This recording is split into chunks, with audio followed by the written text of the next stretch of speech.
Joey Snyder open look at a three-pointer. Knocks it down with 3 seconds to go in the quarter. Swings it left, over the top for Belt, nearly lost it, down low Blake. Double team, cross-court Geyer, 3 for the tie. Knocks it down, and we're knotted up at 41. Alexa Geyer, 6 points. King Klein open for 3, rises, ring it up. Right wing, King Klein. We'll get you ready for all of tonight's action with our keys to the game, starting lineups, colors of the game, and more. Braylon goes right with it. Cut off, shot in the lane. No good. Pearl Brown, put back. That's going to be the winner. With no time left, Pearl Brown's first basket of the game. Unbelievable. Game.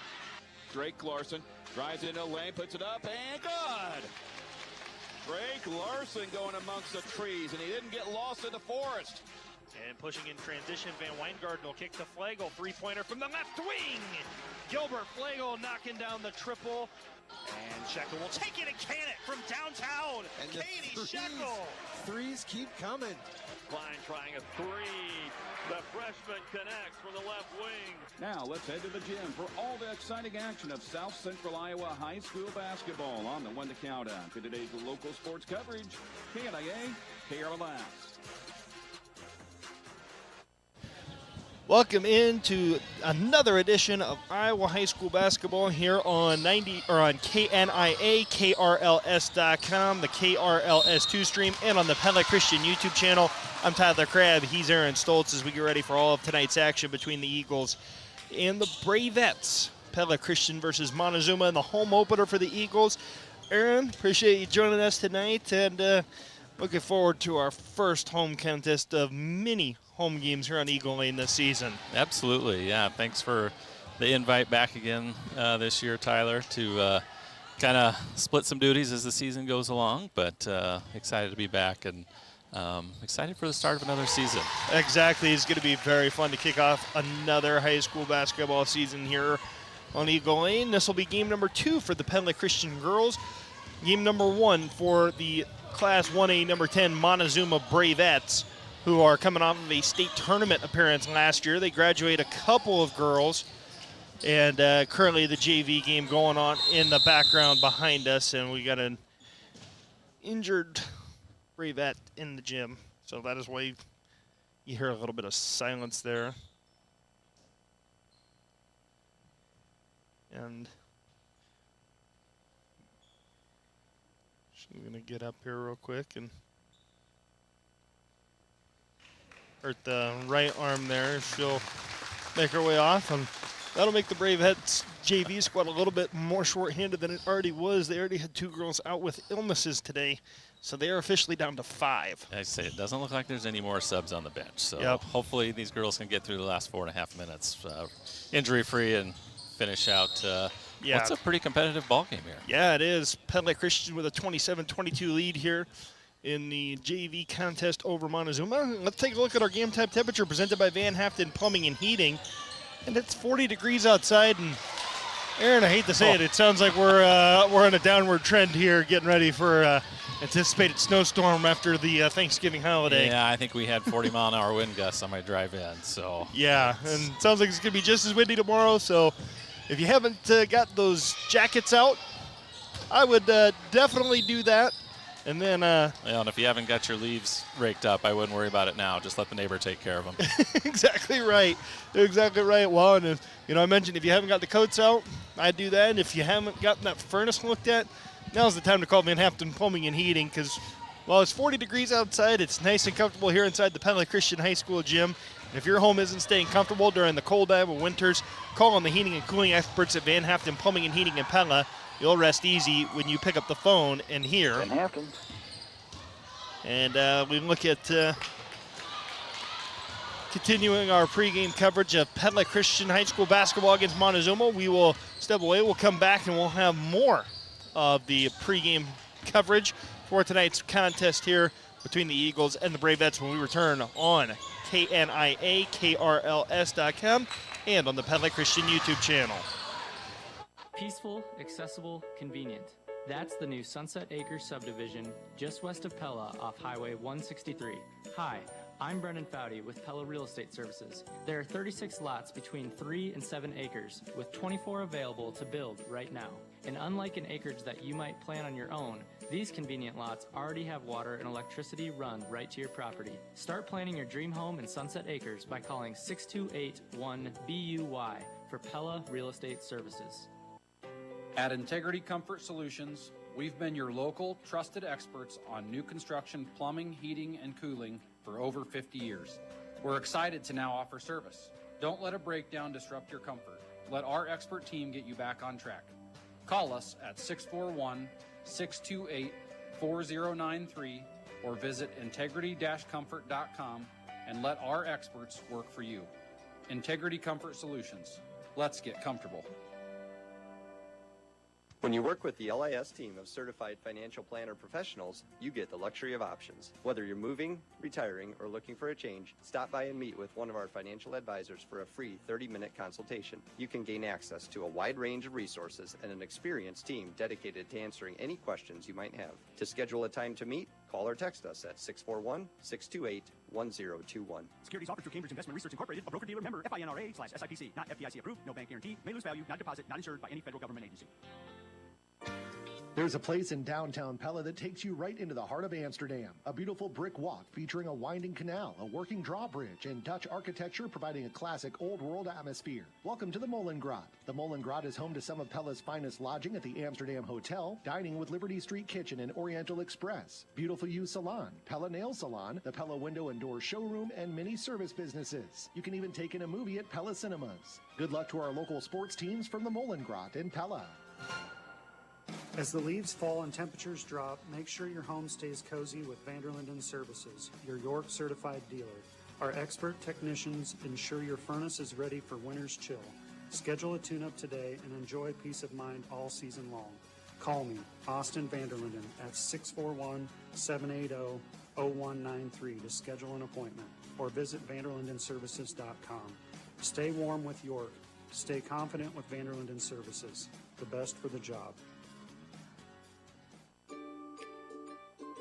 Hi, this is Allie, owner of Thistle's Flower Market. Whether you're planning a wedding, hosting an event, or looking to brighten someone's day, let us help you make it unforgettable.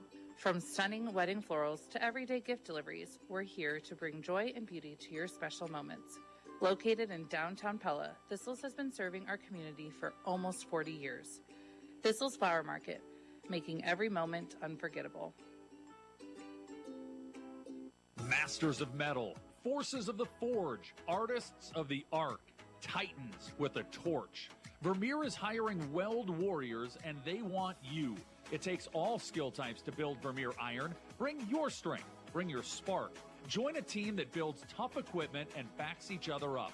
Second and third shift welding positions are open now. Come where the sparks fly. Visit VermeerJobs.com or text 641-900-6178. Hi, this is Dr. Tim Yoder, the Tri-County Veterinary Clinic veterinarian. If you're heading out of town for the holidays and your pet can't go along, have him boarded with us. He'll receive exercise 3 times a day, he'll be fed based on a schedule you set up, and he'll be given a nice bath the day before you take him home. To schedule a reservation, call Tri-County Veterinary Clinic at 628-4040, where your pet's good health is our #1 concern. They're the veterinarians. Yes, we are. We're the veterinarians. They do take care of pets because they love them. Mom and Dad are going to love this. Pingle's Home Store has appliances now. Refrigerators, washers, dryers, everything for our house. And Pingle's still has the best stuff for kitchens, bathrooms, living rooms, and bedrooms, too. New appliances and the same great service. Awesome! Now at Pingle's Home Store, top brand appliances, refrigerators, washers, dryers, and more. Pingle's Home Store is now your appliance headquarters, too. This fall, take the challenge. Shop local. Every dollar spent at a local business helps build the communities we all love. Together, we can make a difference. Hi, I'm Deb Leverett from Marion County Bank. I shop local because of the unique variety the stores bring to our community. Plus, local shops are great for a quick gift. Marion County Bank encourages you to shop local all year long. Learn more at marioncountybank.com. Equal housing lender, member FDIC. Welcome back to pregame coverage of Pella Christian High School basketball here on KNIA, KRLS.com, and on the Pella Christian YouTube channel. JV game just about to wrap up here. Pella Christian has pulled away in the later stages of this one, lead at 34-24, and that looks like it'll be the final. We have Pingle's Home Store Instant Radio update to give too, because we also have other games on the airwaves already this season. And joining us, the Knoxville girls basketball team playing Fairfield tonight. They trail 50-14 after 3 quarters of play.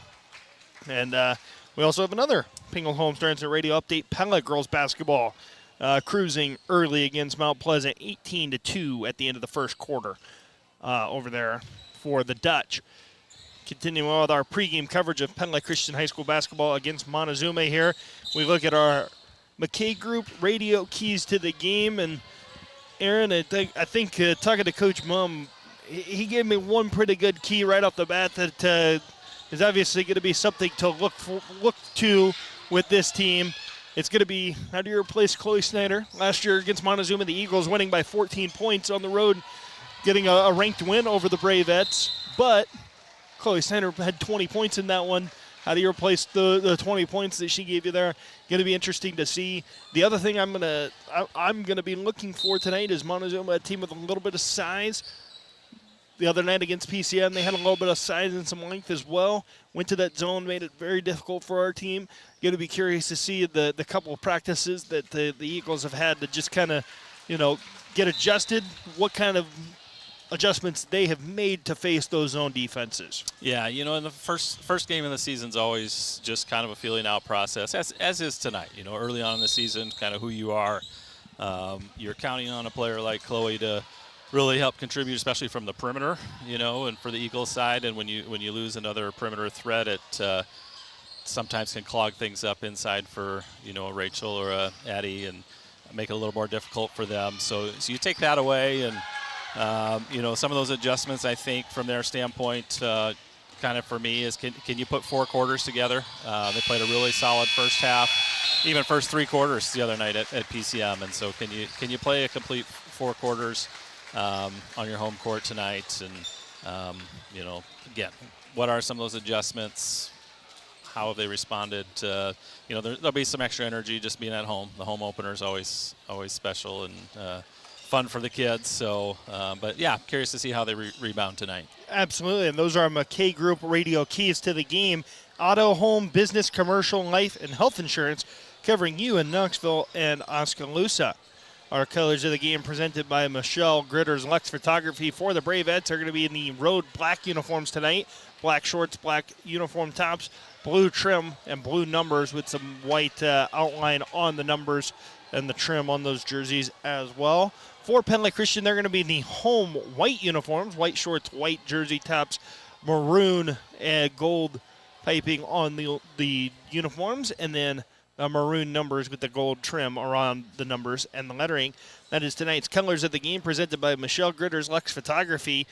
Michelle Gritter's Lux Photography is where your story becomes a masterpiece. We'll go ahead and take another timeout. We'll be back with more of Eagles pregame here on KNIA, KRLS.com, and on the Pella Christian YouTube channels. You're listening to Pella Christian Basketball, powered by Bank Iowa, on the KRLS2 stream at KNIA, KRLS.com, Knoxville, Pella Newton, and KRLS HD2, Knoxville, Pella Newton. Everyone has a goal, an inspiration, a reason for being, whatever that is for you. Bank Iowa says, let's make it happen. So we'll go ahead and take a timeout. We'll be back with more of Eagles pregame after this on KNIA, KRLS.com, and on the Pella Christian YouTube channel. At Element Siding and Windows, we do it right the first time. Hi, I'm Andrew Thomason, owner of Element. We're locally owned and proud to have the same dedicated team on every project, the same faces you'll see from start to finish, no random subcontractors. We don't leave your project until it is complete and you are completely satisfied. Your details and your budget matter to us, and we'll work with you to bring your vision to life. You have a dream, we'll make it happen. Find us on Facebook at Element Siding and Windows. In today's mobile-first world, reaching people on their phones is essential. Through our Iowa Digital Connect division, KNIA KRLS offers an innovative product called Mobile Audience Targeting that'll allow your business to connect with potential customers based on a combination of specific geographical location, interests, and behavior, ensuring every ad is targeted, relevant, and has an impact. If you have a sales representative that you already work with, ask them how Mobile Audience Targeting can help your business, or get started today by going to iowadigitalconnect.com. GoCraig.com is the official website for Craig Ford, Craig Chrysler, Dodge, Jeep Ram, and Craig Chevrolet. At GoCraig.com, we have $14,000 in total discounts on America's #1 selling truck, the Ford F-150. We also have huge discounts on all of our SUV lineups to include $7,000 off the Ford Expedition, up to $7,000 off Ford Explorer, and up to $5,000 off Ford Escapes. Craig Ford, Oskaloosa, guaranteed to save you money. Check us out online at GoCraig.com. At Community First Credit Union, we want you to smile more and stress less this holiday season. Right now, we're offering 3 savvy ways to slay this holiday. Enjoy our low intro rate Flex Rewards card, secure a personal loan at a low rate, or save in a flash with Skip-a-Pay. Visit c1stcu.com/holiday loan or stop by a branch for complete details. Slay this holiday with C First. Some restrictions apply. Loans are subject to credit approval, federally insured by the NCUA. Hi, this is Brian Zonley with Two Rivers Co-op, and we'd like to remind area residents to be aware of the farm machinery on the roads this harvest season. When you're on your way to work, or a meeting, or a ball game, you might get frustrated driving behind a slow-moving piece of equipment. Please be patient, don't take unnecessary risks, and we'll all get to our destination safely. Two Rivers Cooperative with offices in Pella, Otley, Monroe, and Tracy. The home and field advantage. Two Rivers Co-op. The Breast Care Program at Pella Regional Health Center has a team of medical professionals focused on prevention, diagnosis, treatment, and recovery for breast health issues. Our Breast Care Nurse Navigator connects patients to the tests, treatments, and resources they need throughout their care journey. Advanced imaging technology, coordinated cancer and breast reconstruction surgery, and personalized medical oncology treatment can all be done right here at Pella Regional Health Center. For more information, visit pellahealth.org. The battery in the car goes start, start, start, start, start, start, start, start, start. The battery in the car goes start, start, start at Central Tire and Auto. There's only one thing you need your battery to do: start. If that's a problem this winter, Central Tire and Auto can get you a new battery and back on the road. For tires, front-end work, their no-appointment oil change, and full mechanical work on your vehicle. Stop and see Sean DeWard and his crew next to Walmart in Pella. Sing along. At Central Tire and Auto. Randall Roofing is proud to sponsor the Raise the Roof moment of the game. Trey Steinkamp, step back 3, and it goes at the buzzer. Trey Steinkamp with the crossover. The freshman hits his third 3 of the quarter. Randy Jarzambek, owner of Randall Roofing. Randall Roofing is your full-service roofing and gutter contractor specializing in replacements, new construction, and repairs in South Central Iowa. We partner with CertainTeed to elevate your home's protection using industry-leading technologies. This fall, take the challenge. Shop local. Every dollar spent at a local business helps build the communities we all love. Together, we can make a difference. Hi, I'm Deb Leppert from Marion County Bank. I shop local because of the unique variety the stores bring to our community. Plus, local shops are great for a quick gift. Marion County Bank encourages you to shop local all year long. Learn more at marioncountybank.com. Equal housing lender, member FDIC. A pepperoni pizza for the table. Thank you. And may I suggest trying it with our Pepsi Zero Sugar?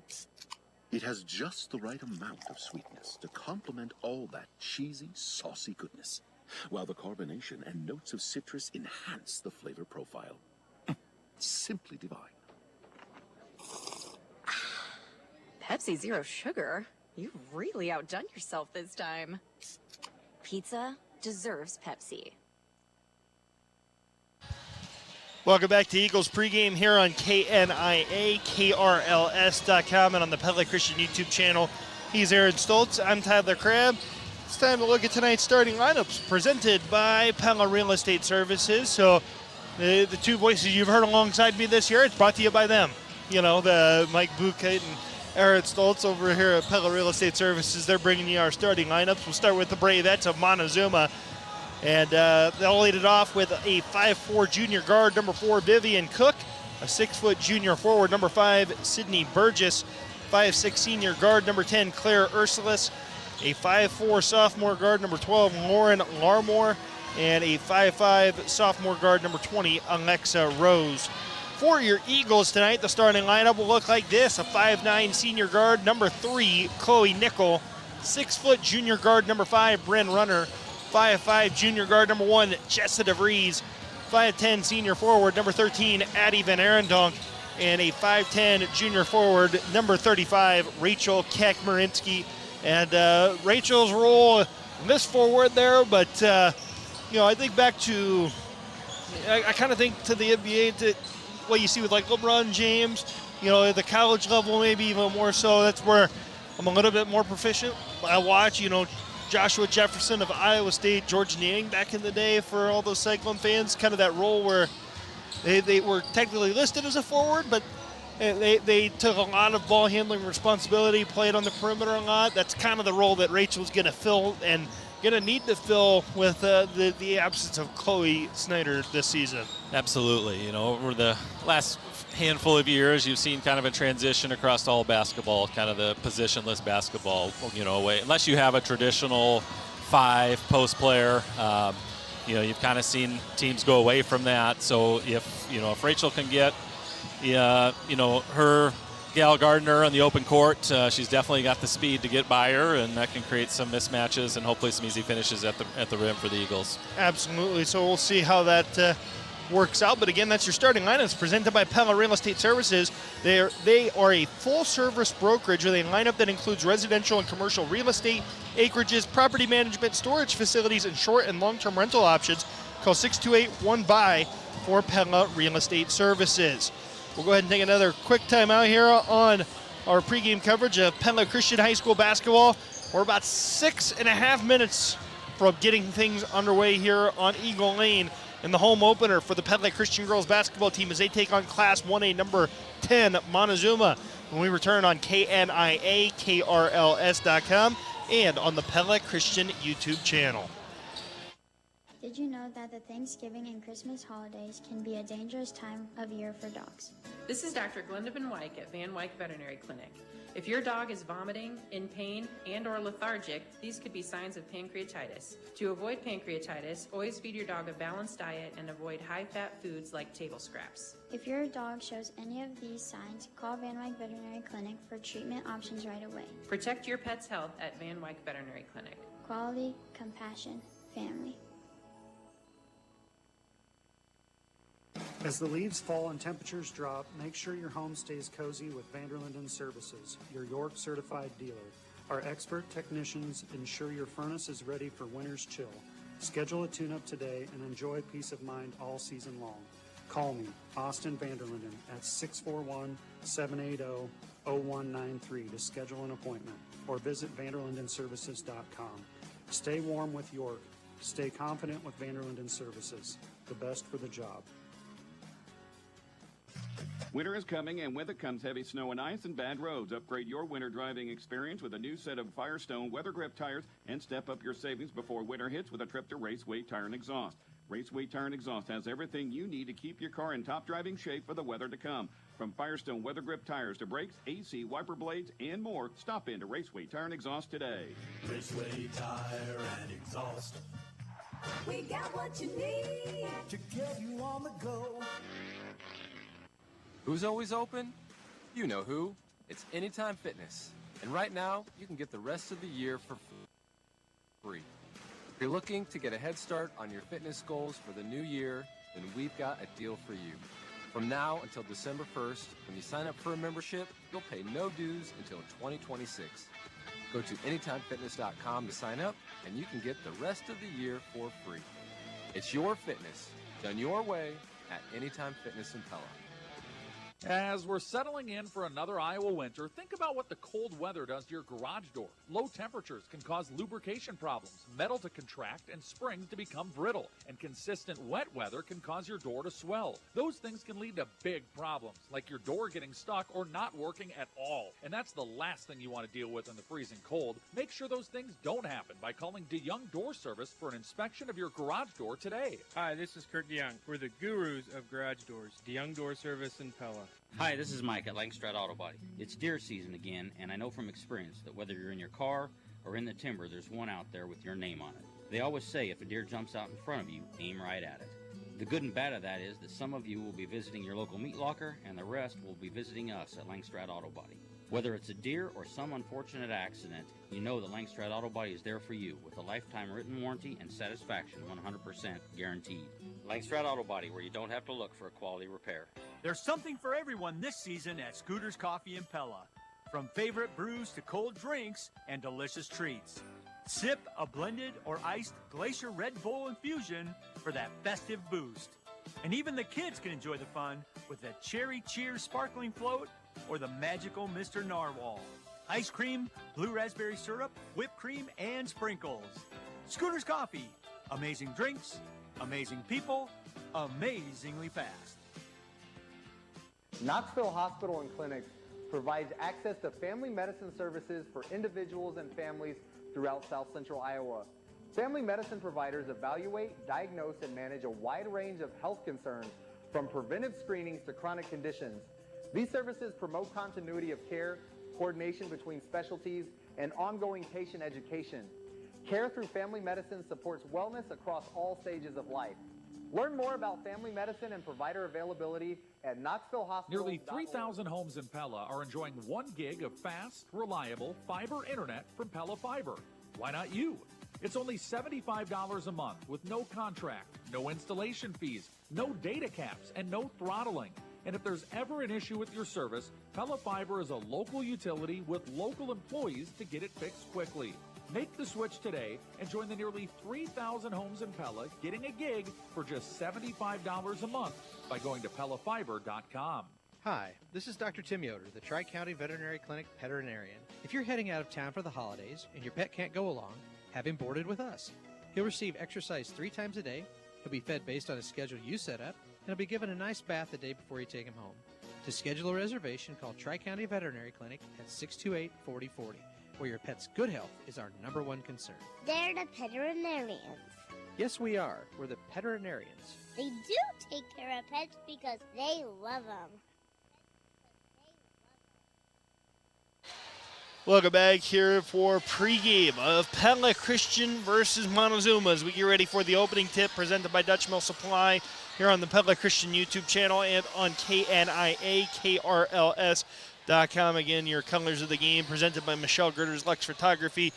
For the Eagles, it's the home white uniforms, the maroon trim, maroon numbers and lettering on those. For Montezuma, it's the road black uniforms with the blue trim, blue numbers, and the white outline on the numbers and jerseys and stuff. But getting ready for tonight's opening festivities where we're going to talk through where they're going to give all the starting lineups again. Your starting lineups presented by Pella Real Estate Services. For Pella Christian, it's Rachel Kagmerinsky, Addie Van Aradunk, Jessa DeVries, Bryn Runner, and Chloe Nickel. For Montezuma, it's Vivian Cook, Sydney Burgess, Claire Ursulis, Lauren Larmore, and Alexa Rose. There we go. If I could talk there for a second. But, getting ready for tonight's action and getting things set up for a good first home game of the season here. Girls getting some of the final instructions there from Coach Bruxford and huddling up, getting ready for that. For Pella Christian. And we're all set. Let's take a look real quick at the Marion County Bank radio scoreboard, too, for the first time tonight. And not much to report on. 1 game in the books so far. That is the Knoxville girls basketball team losing to Fairfield 64-16. That is a final score. Pella leading Mount Pleasant 18-2 at the end of the first quarter. They'll be approaching halftime here momentarily. But that is the Marion County Bank radio scoreboard right now. We'll look for Results from Norwalk, Bondurant, Farrar girls basketball, Newton girls basketball at Sheraton, PCM girls basketball at Carlisle, Pleasantville girls basketball at Eddyville, Blakersburg, Fremont, and Melcher Dallas girls basketball at Wayne. We'll see what we get from those, but that's our Marion County Bank radio scoreboard. Marion County's financial leader is Marion County Bank. With offices in Pella, Knoxville, and Melcher Dallas, they're serving you and building community across the county. Back after this. Configuring the Bluetooth, deciding who controls the music, remembering where you parked. Why are simple things sometimes so complicated? Thankfully, with an auto owner's insurance independent agent, getting the right coverage for your vehicle doesn't have to be one of them. So you can get back to more important things, like remembering if you're on the 3rd or 4th level of the parking garage. That's simple human sense. Ask me, Lance Klein, at the Verduff Agency in Pella, if auto owners make sense for you. Bruxford's Home Center and Frigidaire present Pizza Night Perfection with the new stone-baked pizza model. Frigidaire has the only range designed to reach 750 degrees Fahrenheit, the high heat needed to create authentic restaurant-quality pizza. In as little as 2 minutes, we'll also set you up with a pizza shield, stone, and peel, all included with the range. You finally found the answer to Pizza Night Perfection, now available from Frigidaire at Bruxford's Home Center in Pella. When storms strike or shingles fail, trust Central Iowa Roofing, a certified Owens Corning preferred contractor, to protect what matters most to deliver quality craftsmanship, reliable service, and durable results. Every time. Whether it's repairs, replacements, or new construction, Central Iowa Roofing is your local roofing expert. Call Central Iowa Roofing today or visit centraliowaroofinginc.com. Central Iowa Roofing, specializing in happy customers.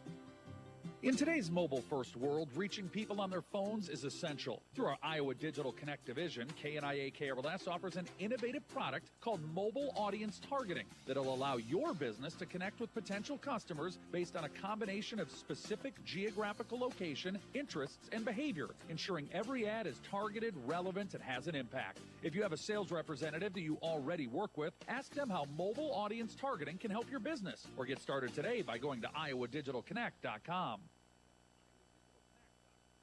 Welcome back here on KNIA KRLS.com and on the Pella Christian YouTube channel. Apologies about the abrupt ending there to the last segment, but get into the national anthem and all that fun pregame stuff there a little quicker than I anticipated, but continuing on, we get ready for tonight's contest.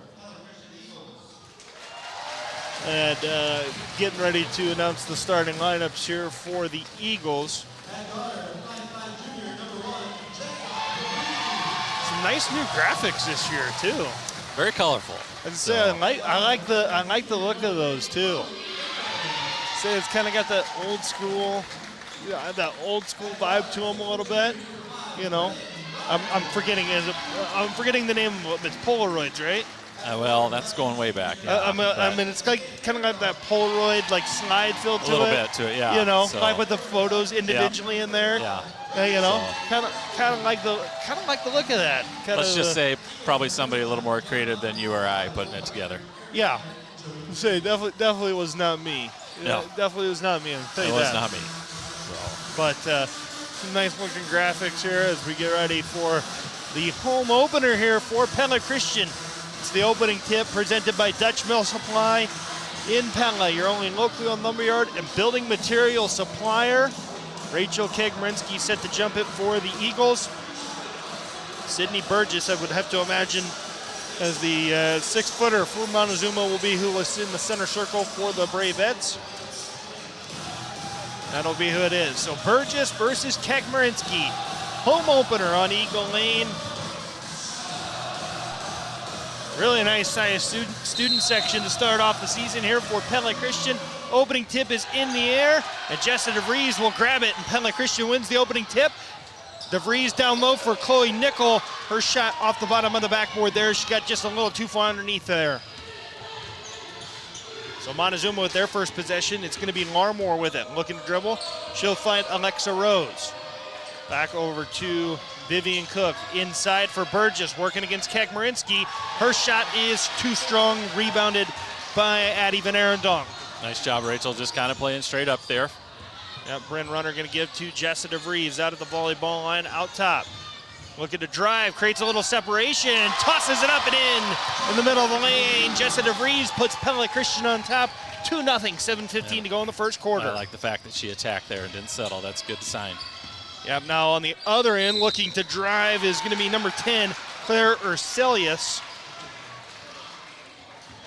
And she'll be fouled by Addie Van Arendonk. That'll be Addie's first, team's first.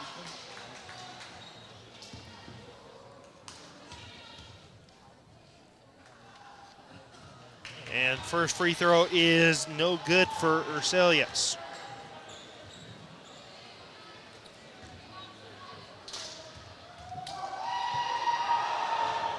Second free throw makes the necessary adjustment and gets that one to fall. No full court pressure. Yep. And a block going to be called there on Urselius. She couldn't quite get in front of Chloe Nickel to stop her from driving down the right side of the court. You know, we talked off the air a little bit, these early season games. You know, Montezuma, it's their first game out, so it's really hard to tell what they're going to do unless you go back and look at last year. And it's hard to prepare for some of that, so you just got to be ready for everything. In that case, it was some full court pressure, so good job by the Eagles. Rachel Kegmarinsky trying to throw it down low to Addie Van Arendonk. Kind of an ill-advised pass there by Rachel, kind of forcing it inside to Van Arendonk. And the bad part about that is Van Arendonk picks up her second foul on the team second. The Eagles couldn't quite get Ava Breams into the game in time, so Addie going to have to be very careful on this possession. Vivian Cook is looking for a driving lane, goes off of a couple of screens, and then buries the three. Montezuma takes a 4-2 lead, and then an Eagles turnover on the inbounds pass against the pressure results in Urselius getting the basketball, and she'll give it to Cook up top. Defended by Bryn Runner, looking down low, and Addie Van Arendonk steps in front of that pass, forces a Montezuma turnover. And Rachel Kekmarinsky in transition just didn't quite have the angle as the layup rolls off the front of the rim. Yeah, did a nice job attacking the full court there, just couldn't get the shot to go.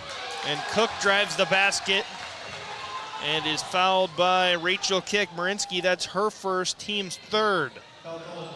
Yeah, so on paper, the Eagles have a pretty good size advantage outside of Burgess, who's listed at 6 foot. They've got a little bit of height there, so sometimes you wonder, is Montezuma going to settle? I know historically they've been a pretty good three-point shooting program, but so far they've done a nice job of attacking the glass there and putting some pressure on the Eagles, picking up some early fouls, so it's important for them to adjust here moving forward. Yeah, Cook missed the first free throw. It's 4-2 Bravettes. Make it 5-2 with 6:07 to go in the first quarter as Cook makes the second one. 1 for 2 trip at the line, and Chloe Nickel will give it back to Rachel Kekmarinsky. Kekmarinsky will get it up to Jessa DeVries now, and that'll set up Pella Christian's offense. Bryn Runner up top to Ava Breams. To the left wing, Jessa DeVries, wide open look for three. That one's off the back iron, but Rachel Kekmarinsky battled for the loose ball and picked up the pivot foot, I think, just momentarily. Yeah, what I liked about that half-court possession, though, is just before that we saw a turnover trying to force it down low. Breams did a nice job. It wasn't there. Kicked out. Jessa had a wide-open look at the three. That's a good decision there. Just didn't get the shot to go that time. Yeah, and that's a shot you like if you're Pella Christian. Urselius' three-pointer is no good. I think it should have been out of bounds. It looked like it hit the wire up there. They missed that one. Yep, tough to see that. But instead, getting fouled is going to be Vivian Cook. And the foul goes against Chloe Nickel, her first, team's fourth, as Cook misses the first free throw again. So Montezuma now just 2 of 5 at the line. They lead at 5-2.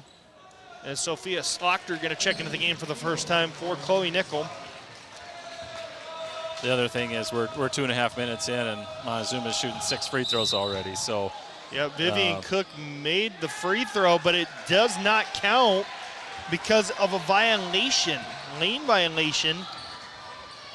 How about got some Pingles Home Store Insta Radio updates we'll get to in here in just a moment. As Jessa DeVries looks to beat the Montezuma press. Able to do so. DeVries driving, kicks, finds Bryn Runner. Runner drives, finds Slaughter. They've missed DeVries for a moment. Finally found her that time as Slochter now going to look to drive the right side. Finds Ava Breams. Now Bryn Runner to the left side for DeVries. Cross court to Runner. Shot clock's winding down. Yep, DeVries drives, tosses up a tough shot, no good. And rebounded by the Bravettes of Montezuma, who will go down the floor. Vivian Cook drives the right side of the lane, tosses it up and in. And it's 7-2 Montezuma with 4:42 to go in the first quarter, and a quick Pella Motors timeout taken by John Mumm and this Eagles squad. That'll get us into Pingle's Home Store Instant Radio update here. As Pella leads Mount Pleasant. That one is getting ugly, 42-5 at halftime. And we also know that Knoxville girls basketball lost to Fairfield 64-16. We also know that PCM girls basketball went on the road and did not fare well at Carlisle tonight. They lose 65-29. So far, not too many competitive games locally tonight, but Pella Christian trying to keep this one, trying to change that narrative here on Eagle Lane tonight. It's 7-2, about halfway through the first quarter. Yeah, one thing that's been apparent to me is just defensively, the Eagles just gotta move your feet a little bit on the perimeter, keep the ball in front of you. Montezuma's getting into the paint, which is causing some problems. So hopefully they'll adjust. Yeah, good press break there by the Eagles as Rachel Kagmarinsky was able to get the ball back from Jessa DeVries and go all the way down the court, tried to feed it into Ava Breams. The ball kicked out of bounds. Inbound goes to Breams.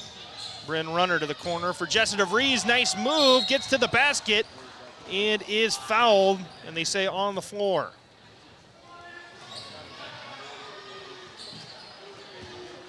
I don't know if I quite agree with that. Yeah, I was call, just saying, but definitely looked like it was on the shot, but that's what they called, so we play on. Yep, foul went on number 14, Sophia Semprini.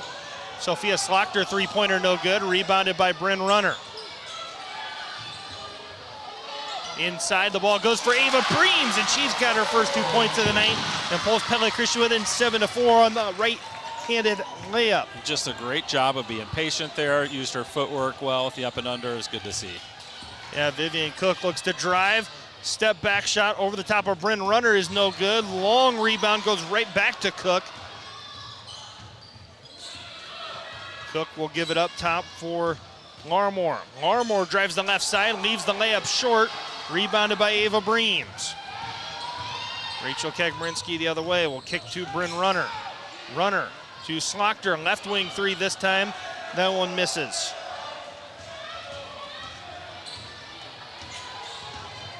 Slochter with a couple open looks, just not able to find the rhythm on that shot yet. As Urselius drives the lane and has her shot turned away by Ava Breams. Couple subs coming in the game here. Addie coming back in. Addie Venera Donk and Clara DeBoof back into the game for Slochter and Bryn Runner. Out of the game comes Sophia Semprini for Montezuma. Inside, the ball goes for Burgess. Shot blocked by Kagmarinsky and off of Burgess. Yeah, nice job, Rachel. Just going vertical there, making her shoot over the long arms. That's good to see. Yeah, and Burgess has 2 inches according to the roster, but the athleticism of Kagmarinsky affecting there. As Kagmarinsky looks to drive to the basket. Nothing there. To DeVries. Now Kagmarinsky going to try the triple from the left wing. Rachel Kagmarinsky, I think I see what she worked on this offseason. Knocking down another three-pointer. Eagles trying to find their defensive rhythm there. Ursulis unable to connect on the three-pointer as Jessa DeVries down with the long rebound. And a mad scramble for the basketball now. Ends up in the hands of Addie Van Arendonk, who is whistled for the travel. Tried to sneak a dribble in there. She was getting up, but officials wouldn't let her have it. So a little helter-skelter for a little bit there. Yeah, just not a lot of rhythm, but 2:52 to go in the first quarter. 7-7. Pella Christian and Montezuma are tied. That's a game reset wired by Centerpoint Electric, where they're wired for excellence. And I missed who shot the three there, but someone for Montezuma missed. Number 4, Vivian Cook, missing the three, thanks to Jacob Harmon for helping us out there. Clara DeBoeuf with the basketball. Now to Rachel Kagmarinsky, 2.5 to play. Kagmarinsky into the middle of the lane, tough look, no. Addie Van Arendonk down with the board, no. Ava Breams battling for the loose ball, unable to grab it. And the other way will go Montezuma. In the corner, it's going to be a three-pointer attempted by number 21, Molly Jones. It's missed. Jessa DeVries will push the other way for Pella Christian, right down Main Street, and she'll get fouled hard. A little bit slower getting up there as Jessa, and you really can't afford that, but looks like she'll be okay. But looks like maybe got whacked on the head maybe a little bit there. So did a nice job. Montezuma didn't pick the ball up in transition, and so nobody stopped the ball, so Jessa just kept going as far as she could until she got fouled.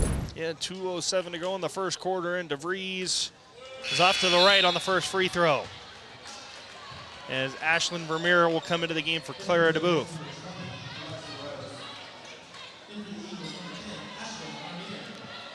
So Vermeer in for Pella Christian. Rose into the game for Montezuma. And DeVries' second free throw is off the mark. In case you missed it, presented by the veterinarians at Tri-County Veterinary Clinic. The Eagles trying to find a little bit of rhythm offensively. Have found it here the last couple of minutes on a 5-0 run at the moment against Montezuma. That's in case you missed it, presented by the veterinarians at Tri-County Veterinary Clinic in Pella. On the other end of the court, Claire Urselius gets to the basket, plus the foul on Ashlyn Vermeer, making a 9-7 lead for Montezuma here as Pella Christian picks up their 5th foul of the quarter. And Urselius at the line will knock down the free throw to make it a 10-7 Montezuma lead. Jessa DeVries ahead for Ashlyn Vermeer. Finds her. Nothing there on the backside of that, though, as DeVries looking down low for Ava Breams.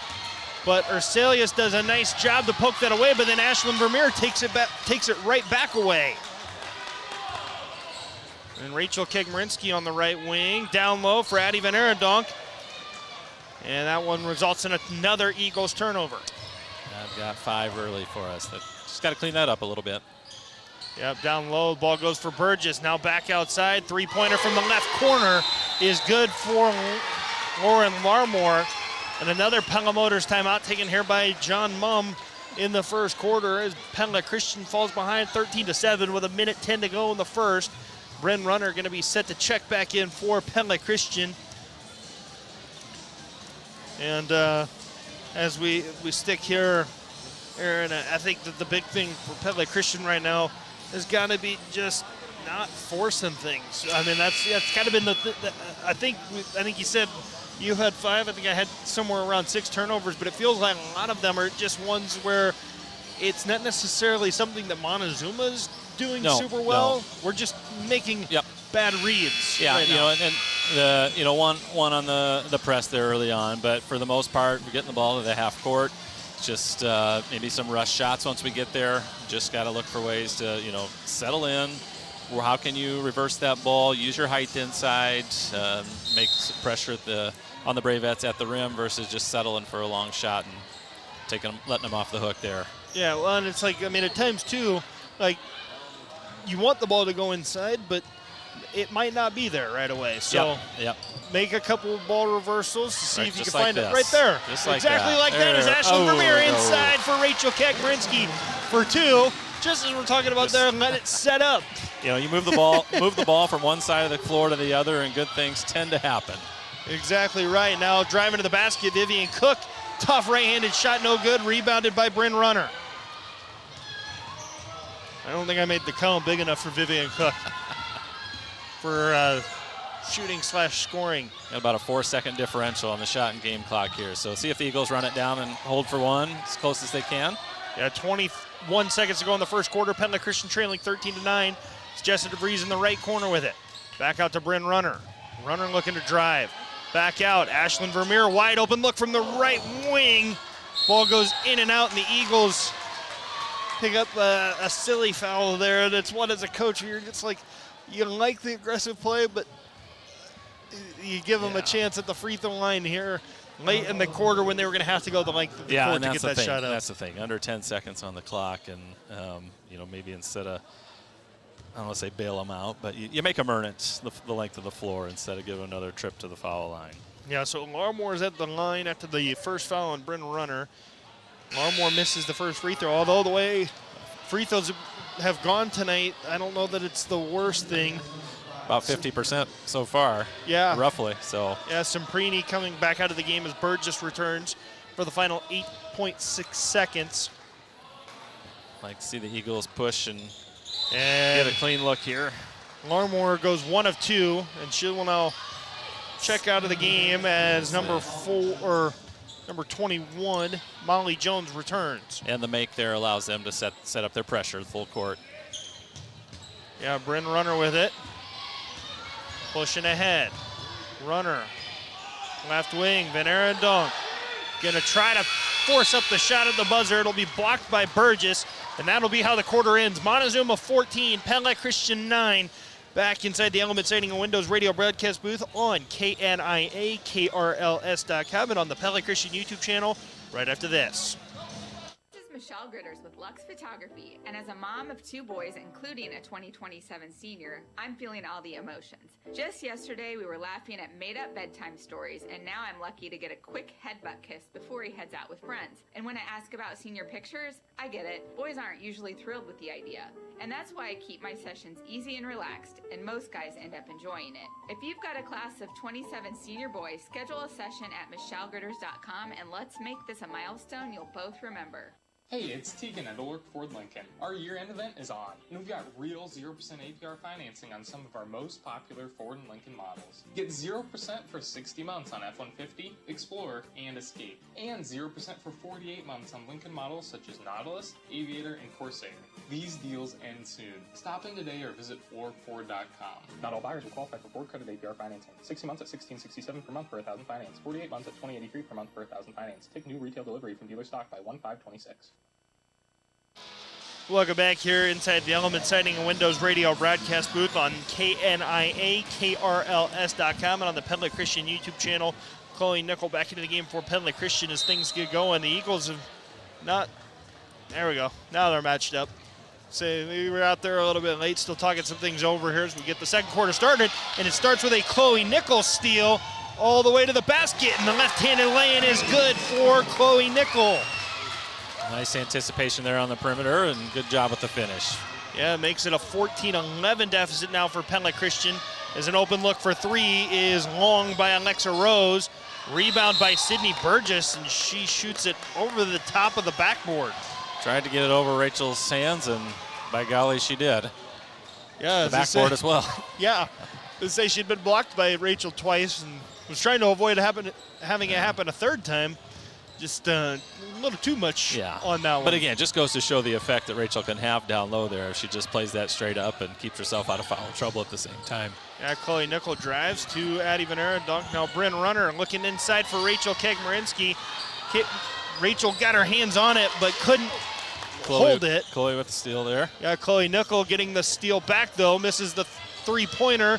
Long rebound knocked out to Jessa DeVries. And she'll keep the possession alive. Nice dump down pass from DeVries to Van Arendonk, who's unable to finish the layup. Again, another good look right at the rim. Just got to power through that and finish it. Yeah, and there's a tough look there. Burgess playing some pretty good defense as Cook tries to rush up the shot over the top of the Eagles defense, unable to do so. Kegmarinsky on the other end tried to cross over Burgess and turned it over there as Burgess got a hand on it. And now it's Arcelius with a step-back three-pointer off the front of the rim, and it's a 2-on-1 for the Eagles with Jessa DeVries and Chloe Nickel. Nice dump-down pass by DeVries to Nickel, and it's a 4-0 run for the Eagles to start the second quarter.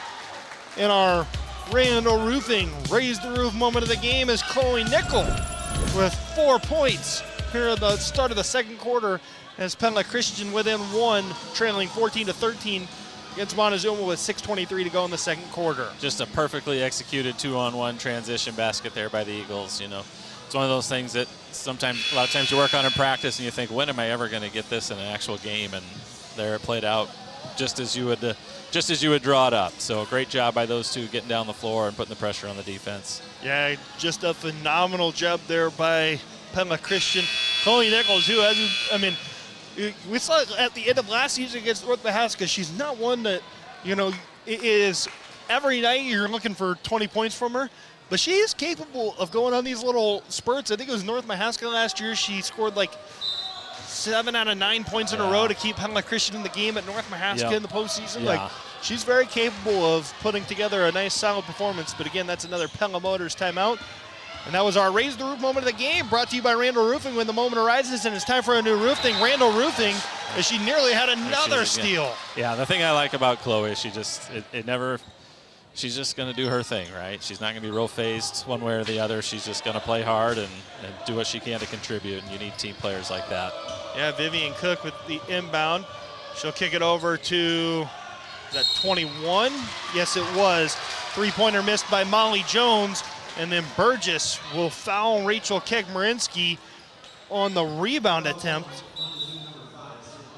That's her first, team's first.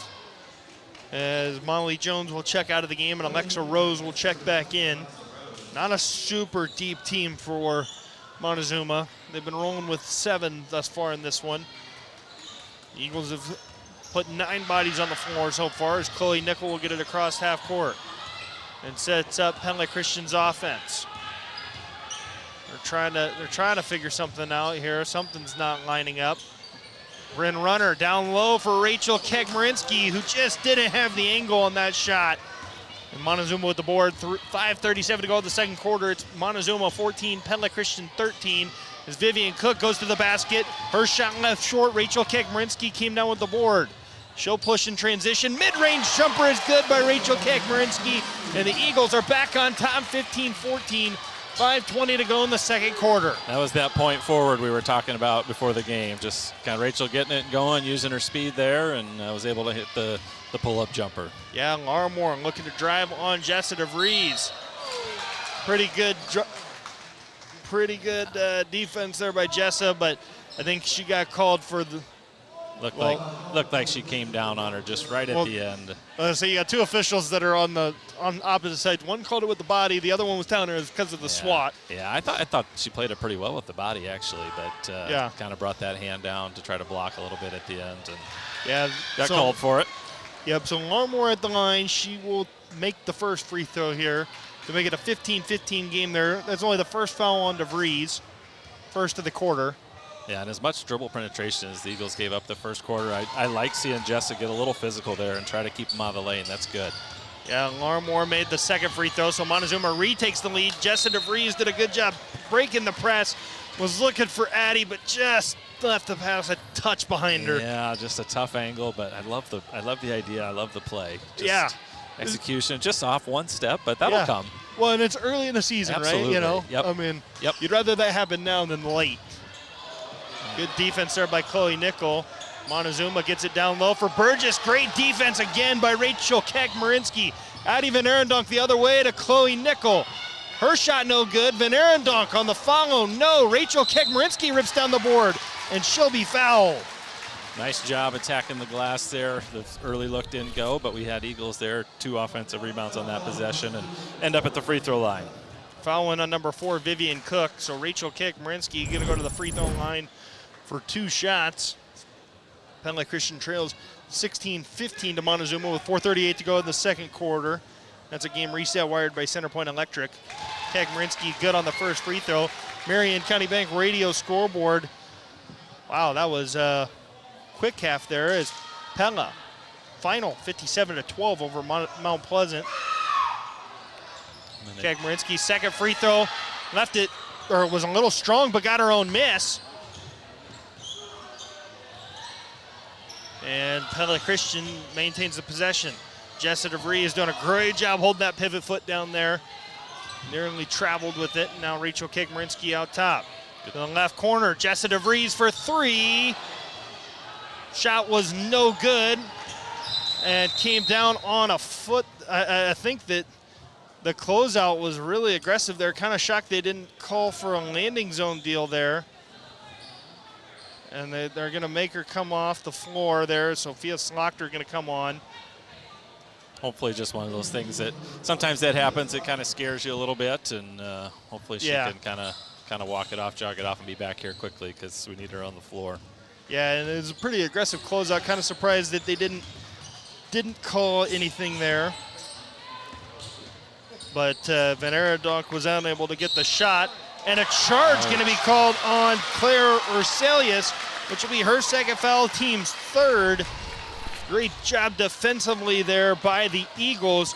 I believe that was Addie Van Arendonk, too, doing a great job stepping in there with 2 fouls of her own. I was just going to say that was big because that would have been her third with half the second quarter left to go, and more than likely headed to the bench there. So having Jess out right now, it's important to keep Addie out there on the floor as long as you can, just from an experience standpoint. And she and Rachel can use that here to help carry them for a little while.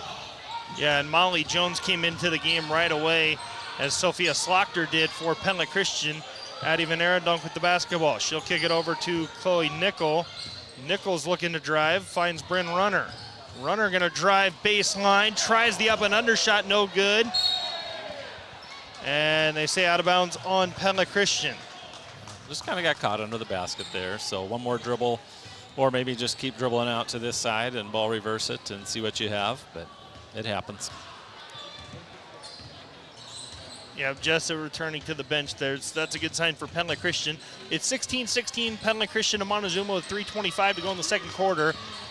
Looking to drive to the basket with Larmore. Now back out to Rose, and Vivian Cook, a deep three, which misses everything, but Chloe Nickel was not able to quite get her hands around the rebound there. She was right spot, right time, but just couldn't quite.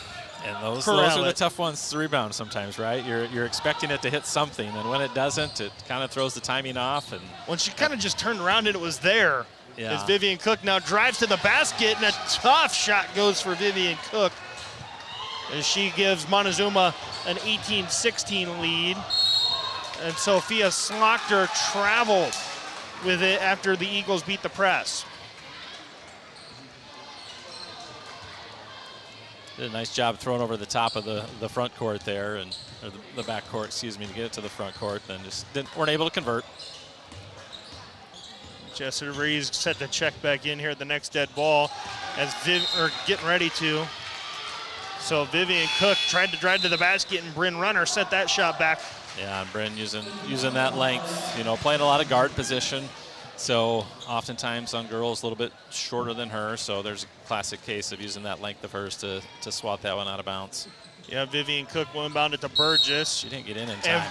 Yeah, Cook didn't get back in. It's a turnover for Montezuma there.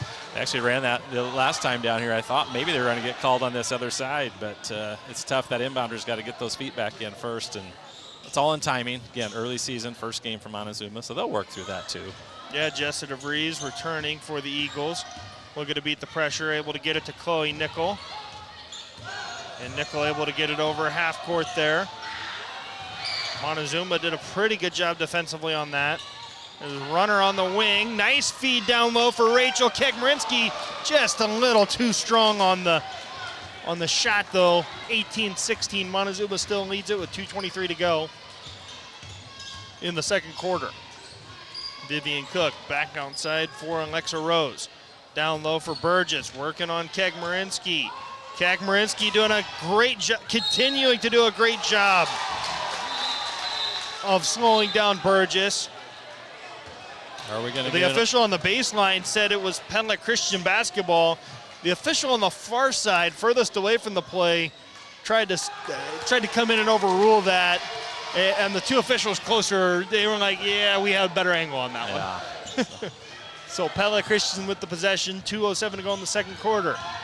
Jessa DeVries trying to drive, had it poked away for a minute, but the Eagles retain the possession. Rachel Kegmarinsky to Chloe Nickel. Left wing three for Chloe is off the mark, but Addie Van Arendonk runs down the board. Finds Jessa DeVries up top for three, off the rim. Van Arendonk with the board, and she'll get fouled. Great job crashing the board here again. I think maybe a little bit what we talked about, some of that height. How can you use that to your advantage? So by my count, I've got 10 offensive rebounds for us already this half, which has kept us right in this game, because without him, I don't know where we would be. Yeah, exactly right. Larmore gets the foul called against her as Van Arendonk goes to the line, and tough bounce there for Addie as she had the free throw go in and out there. Marion County Bank radio scoreboard again. Pella defeats Mount Pleasant girls basketball 57-12. Knoxville falls to Fairfield 64-16. PCM falls to Carlisle 65-29. That's the Marion County Bank radio scoreboard. Addie Van Arendonk misses the second free throw, another one that bounced in and out. On the other end, Molly Jones hesitates on the three. Instead, will give it back to Vivian Cook as they go back down low for Burgess. Burgess tries to power through Kegmarinsky. Not able to get the first one, not able to get the second one. Kegmarinsky now going to outrun everyone down the floor and lay it in and put Pella Christian back in a tie game. Great defense for Kegmarinsky, leads to points on the other end as she uses that track speed to outrace everyone down the floor. That possession was all Rachel, so nice job again, just playing vertical and using some physicality there that maybe Burgess doesn't see night in and night out in their conference. Yeah, Larmore tried to throw it inside for Burgess and threw it off the leg of Jessa DeVries out of bounds. Back into the game for Montezuma is going to be Sophia Semprini. So this is an interesting last minute here for somebody like Addie Van Arendonk with 2 fouls. And Coach Mum's trusting her to, as a senior, to get through this last minute without picking up that third one before the half ends. So let's see if she can make it through. And yeah, 1:01 to play in the second quarter. Driving to the basket is going to be number 12, Lauren Larmar. Unable to make the shot. Rachel Kegmarinsky down with the board. Great feed down low for Addie Van Arendonk, who will be fouled and go back to the line there. Rachel Kegmarinsky showing off some of that point forward play as Molly Jones will pick up her first foul and Montezuma's 5th. Yeah, and Addie might have gotten away with a little bit of a hop in there before the foul, but we'll take it. We'll take it. It's over the course of 20-plus games. Yeah. It's all going to average out, right? Exactly right. So. Addie gets fouled, makes the first free throw after the ball kind of died on the back of the rim. And Ashlyn Vermeer going to check in for Addie here as well. Burgess also going to check back in for Montezuma here for Semprini. Next, we're going to go Breams here. Coach changed his mind. Yeah, I think that has to do with the fact that Burgess came back in. Yep. So, in case you missed it, presented by the Veterinarians at Tri-County Veterinary Clinic. It's been a back-and-forth contest between Pella Christian and Montezuma as Chloe Nickel battled for the rebound. I think they said she got it and then fell, which is a travel, as Ava Breams comes in. So the Eagles take the lead for the moment, 19-18 with 42 seconds to go in the second quarter. Vivian Cook sets up Montezuma's offense. And they're going to preserve those 3 fouls for Addie for the second half there. So good decision by Coach Mum there. Yeah, Larmore looks to drive against DeVries, nothing there. Now Vivian Cook will reset. 10-second difference between shot and game clock. Cook down the lane. Her shot no good, rebounded by Breams, and she'll find it. Rachel Kegmarinsky ahead to Bryn Runner. Runner cross court to Nickel, out top for DeVries. DeVries will take a step back. Runner down low. Rachel Kegmarinsky, count the bucket and the foul. Eagles ahead by 3 with just under 10 seconds to go in the first half. Yeah, again, get the ball side to side. Rachel with a great steal underneath. We had a great feed inside there. Lays it in, chance to make the free throw and 3-point play here before half if at all possible. And Kegmarinsky's free throw, she left it short, rebounded by Burgess. And Montezuma will quickly try to push ahead. Vivian Cook will throw up the deep 3. No good. Rachel Kegmarinsky will grab the board, and Pella Christian with a 21-18 lead going into the halftime break. We will be back for the Central Tire and Auto Radio halftime show after this inside the Element Siding and Windows radio broadcast booth. But you're listening to Pella Christian Basketball powered by Bank Iowa on the KRLS2 stream at KNIA-KRLS.com, Knoxville, Pella Newton, and KRLS HD2, Knoxville, Pella Newton. We'll be back on the Pella Christian YouTube channel and the KRLS2 stream after this. As an international family business in the agricultural sector, we spend every day at Lely in the pursuit of making farmers' lives easier with innovative products and tailored services. We offer solutions for nearly all activities on a dairy farm, from milking and feeding to caring and cleaning. We provide advice on how to intellectually organize a dairy farm with the use of smart management systems. Our vision, along with the needs and demands of our clients, are what drive and inspire us. We're Lely, with our North American headquarters in Pella, and we're proud to be part of the community. As fall sports and activities start up again, being able to move without pain is essential. The experts at Kinetic Edge Physical Therapy have the experience and knowledge to help you put an end to your pain and reach your full potential. With our passion for restoring hope through movement, we tailor an exercise program to fit your specific needs and goals. Kinetic Edge has clinics located in Pella, Newton, Oskaloosa, Elbia, Centerville, Colfax, Des Moines, and Ames. Find out more at kineticedgept.com. At Pella Corporation, we're building brighter futures for our customers, team members, and communities. We foster an inclusive culture where unique perspectives are valued and contribute to our success. With opportunities for innovation, collaboration, and growth, Pella is more than a workplace. It's a place to belong and thrive. Join us and let's build brighter futures together, including your own. Because at Pella Corporation, we're building more than just windows and doors. November often brings the first cold snap of the holiday season. Pella Cooperative Electric would like to remind everyone to test and change batteries and smoke and carbon monoxide detectors and make sure heating equipment is in good working order. We'd also like to remind our member owners that our office will be closed November 27th and 28th to celebrate the Thanksgiving holiday. As always, if you need to make a payment, you can pay through the mobile app or call us 24/7. Looking out for you, we're Pella Cooperative Electric. Hi, this is Tim Grotenhuis, owner of Culver's Restaurant here in Pella. This is the season of the pumpkin. Carving pumpkins at Halloween, pumpkin pie at Thanksgiving, and all kinds of pumpkin treats at Culver's. If you're a shake and malt kind of guy, enjoy a Culver's Pumpkin Spice Shake. If you prefer thick, fresh, frozen custard, try a pumpkin pecan, pumpkin cheesecake, or salted caramel pumpkin concrete mixer. We're celebrating the season of the pumpkin at Culver's Restaurant in Pella, where we're locally owned and involved in your community. The battery in the car goes start, start, start, start, start, start, start, start, start. The battery in the car goes start, start, start at Central Tire and Auto. There's only one thing you need your battery to do: start. If that's a problem this winter, Central Tire and Auto can get you a new battery and back on the road. For tires, front end work, their no appointment oil change, and full mechanical work on your vehicle. Stop and see Sean DeWard and his crew next to Walmart in Pella.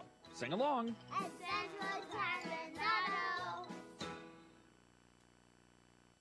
Welcome back to the Central Town Auto Radio Halftime Show. For tires, front end work, there are no appointment oil change, and full mechanical work on your vehicle. Stop and see Sean DeWard and his crew next to Walmart in Pella. And we get into looking at this contest here at the break. Pella Christian 21, Montezuma 18.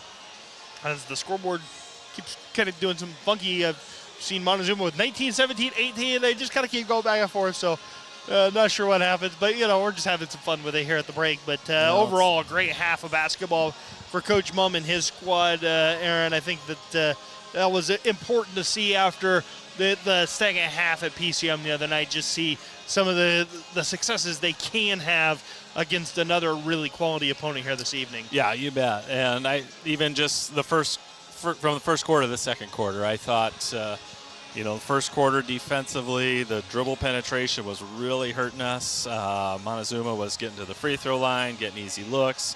I thought we did a better job the second quarter of, switching some ball screens out top, which then helped with some of that dribble penetration, eliminating that, and Rachel's making it tough for Burgess inside defensively. And then offensively, when we're not rushing it, when we're taking our time, getting a couple passes, the ball's moving from one side to the other, we're getting a nice seal on the low block, and it's working out well, and we saw that the second quarter. So hopefully they can keep that up and keep out of foul trouble. And absolutely. I think that, as you mentioned, one of the big things there was Rachel's defense on the inside. I mean, you look at it, and there was 3 players that you were really concerned about for Montezuma coming back from this year. I mean, from that state tournament team last year, it was Burgess, it was Arcelius, it was Cook.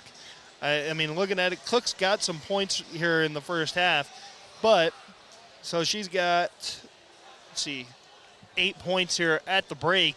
But when you take into consideration, one of those comes at the free throw line. She's 1 for 4 at the line. And then on the other 7 points, the other 7 points that come on 12 shots in the first half. I mean, that's really solid defense. Burgess, you held scoreless. She's 0 for, 7 is what I got her down for. So. And Urselius has 4 points. She's 2 of 3 at the free throw line. And then she's, I got her 1 for 5 from the field. Yeah, so, yep. And really solid defensive effort there for Pella Christian. Yeah, and we obviously aren't experts on Montezuma, but, they're probably going to go as far as those 3 are going to take them, this year. And if you have 3 solid players like that, like they do, you can do a lot of really good things, though. Yeah. So it's a good test for Pella Christian, and just stepping up for that early in the season. And Montezuma, the same thing. It's their first night out, so we've had an advantage where we have a game under our belt already.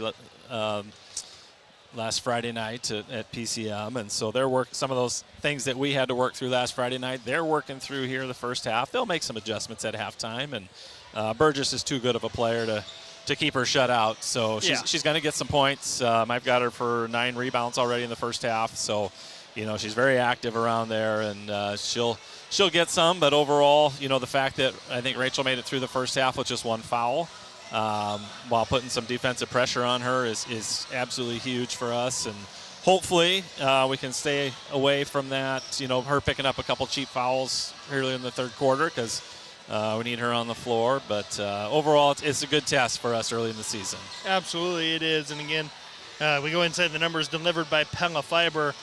For Pella Christian here, Rachel Kagmarinsky, 12 points in the first half for Rachel Kekmarinsky, 1 for Addie Van Arendonk, 4 for Chloe Nickel, 2 for Jessa DeVries.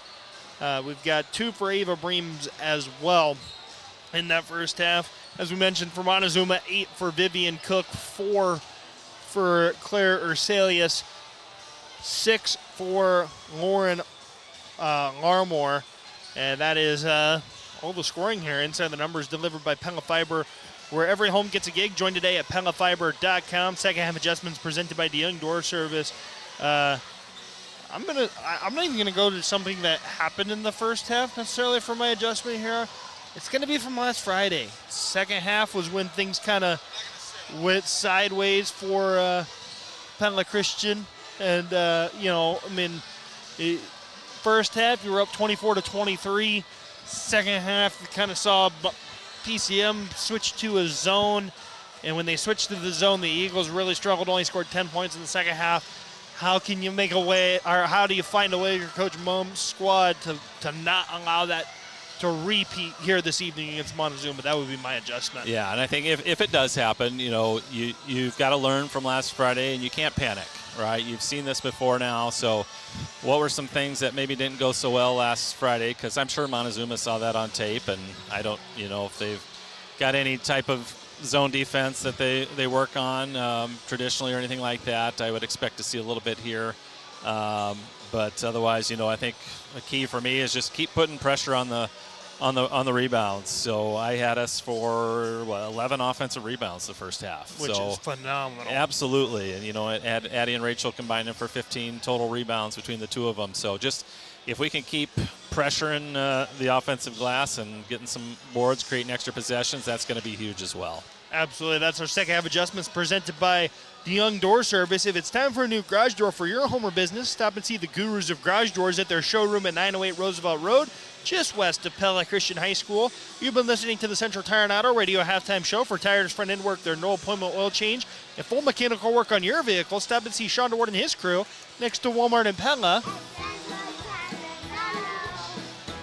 And as we get ready for the second half of play, it'll be Bryn Runner inbounding the ball for the Eagles here. We take a look at the Marion County Bank radio scoreboard. Pella 57, Mount Pleasant 12. Final in girls basketball. Knoxville falls to Fairfield 64-16. PCM falls at Carlisle 65-29. That is the Marion County Bank radio scoreboard. In case you missed it, presented by the veterinarians at Tri-County Veterinary Clinic. The Eagles doing a great job defensively and limiting Montezuma to just 18 points, just 4 points in the second quarter there. And they get a 21-18 lead for them. That's in case you missed it, presented by the veterinarians at Tri-County Veterinary Clinic. And Aaron, real quick too, I'm going to jump into our urgent situation presented by Pella Regional Health Center. This is about an urgent, I think that this second half, you got to play with a sense of urgency if you're the Eagles. Yep, third quarter's going to go a long ways, and it's going to pick up right where we left off. A great start there is Bryn Runner with a nice dish inside to Rachel Kekmerinsky, will lay it in for two. Puts Pella Christian up 23-18. Eagles not taking the foot off the gas. Again, that's your urgent situation presented by Pella Regional Health Center.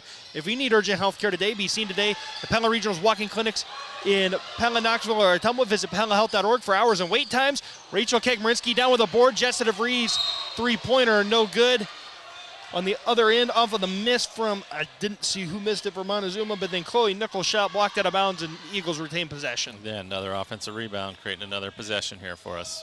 Yeah, so Montezuma with a missed three. Inbound went to Addie Van Arendonk. Her first shot, no good, but Addie follows it up, and another offensive board for the Eagles results in more points, 25-18 in favor of Pella Christian. Nice job just sealing there on the out-of-bounds play. And a full Pella Motors timeout taken here by Montezuma, as they don't like the fact that they've given them three offensive rebounds already in the half? Yeah. Or is it two? I've got two. Yep. Okay. As I said, I knew it was multiple, but as a coach, you never want to see that here this early in the half. It's 7:14 to go in the third quarter. Pella Christian 25, Montezuma 18.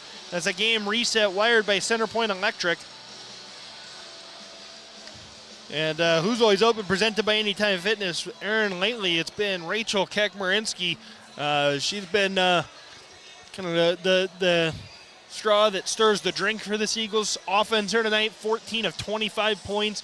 If you can keep her scoring at this pace, that's going to be a welcome sight throughout the season. Yeah, and she's getting some of those looks on the ball reversal. So credit her teammates for maybe not rushing a shot, taking some time, swinging the ball around, and Bryn on the first possession there, nice job feeding the post. And so credit to her teammates too. Rachel's doing a nice job sealing, but credit to her teammates for getting the ball. So the question is, Montezuma, you're going to have to adjust somehow, right? And so when they do, what's that going to mean when that dump down pass isn't there and they force maybe Bryn or somebody to shoot those outside shots? So just something to watch as we move forward here. Yeah, that's Who's Always Open, presented by Anytime Fitness, the 24/7 gym that fits your lifestyle, your fitness, your way. Anytime Fitness. That was a Pella Motors timeout. At Pella Motors, you'll drive away happy. That's the Pella Motors guarantee. Burgess trying to drive. Chloe Nickel nearly knocked the ball away. Urselius able to find Larmore. She'll drive. Nothing there as Chloe Nichols trying to run down the ball. Not able to do so. They say it was tipped as Vivian Cook will throw up the long three-point attempt before the shot clock. Yep. And Jessica DeVries pushing the other way. Nice dump down pass for Bryn Runner, but Runner's shot turned away by Burgess. Yeah, good awareness by her, though, on that last half court to recognize the shot clock was going down.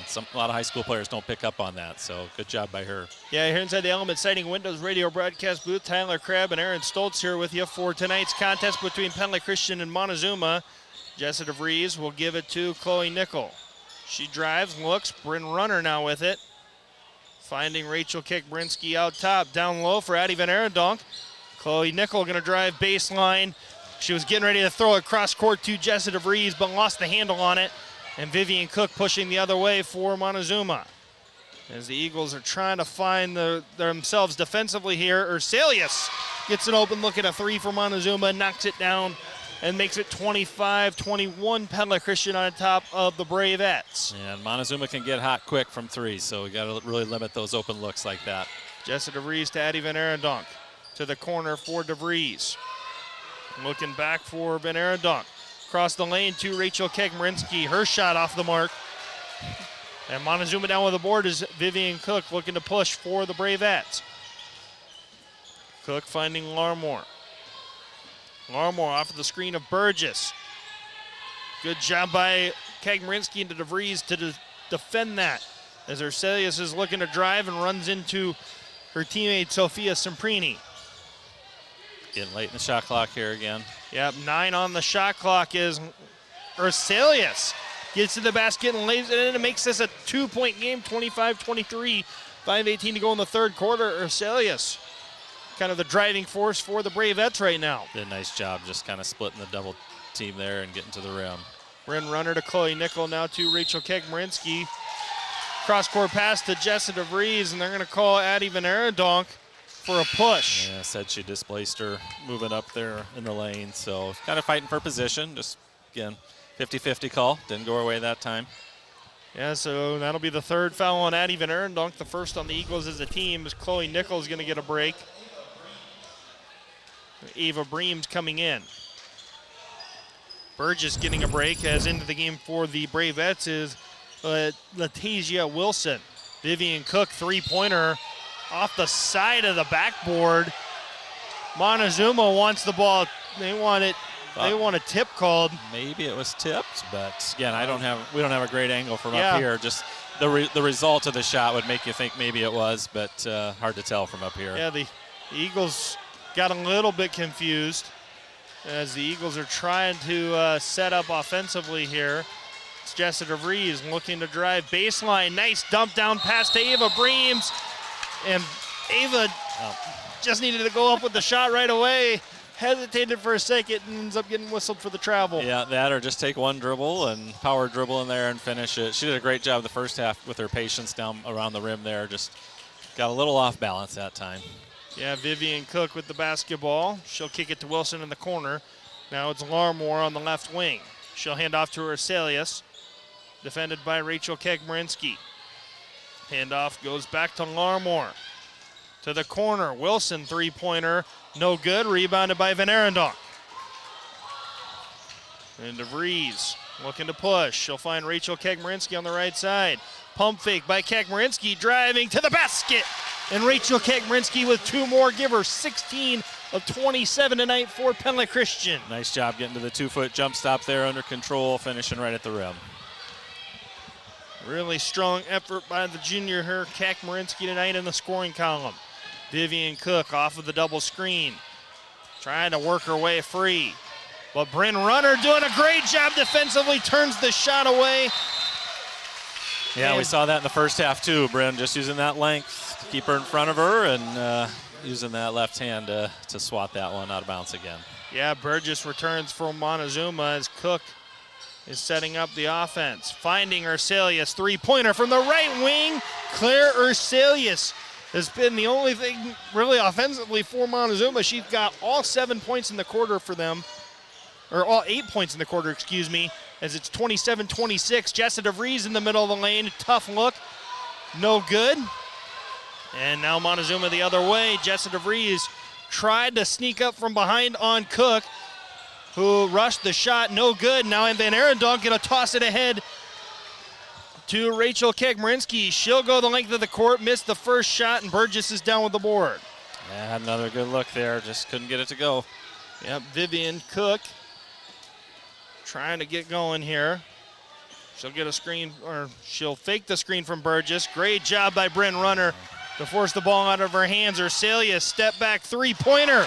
And Urselius is single-handedly keeping Montezuma in the game, and now has Montezuma on top, 29-27 there.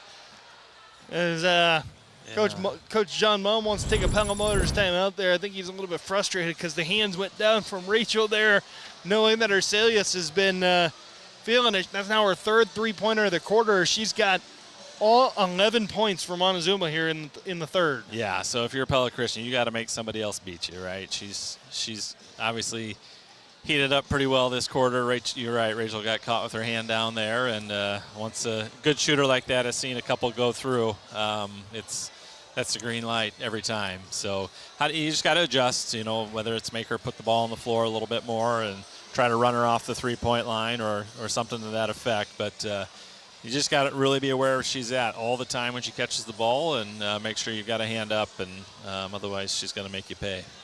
Absolutely, and it's been a great performance all around from both teams here in the home opener for Pella Christian, season opener for Montezuma, but just can't you got to know the surroundings, got to know the matchup there.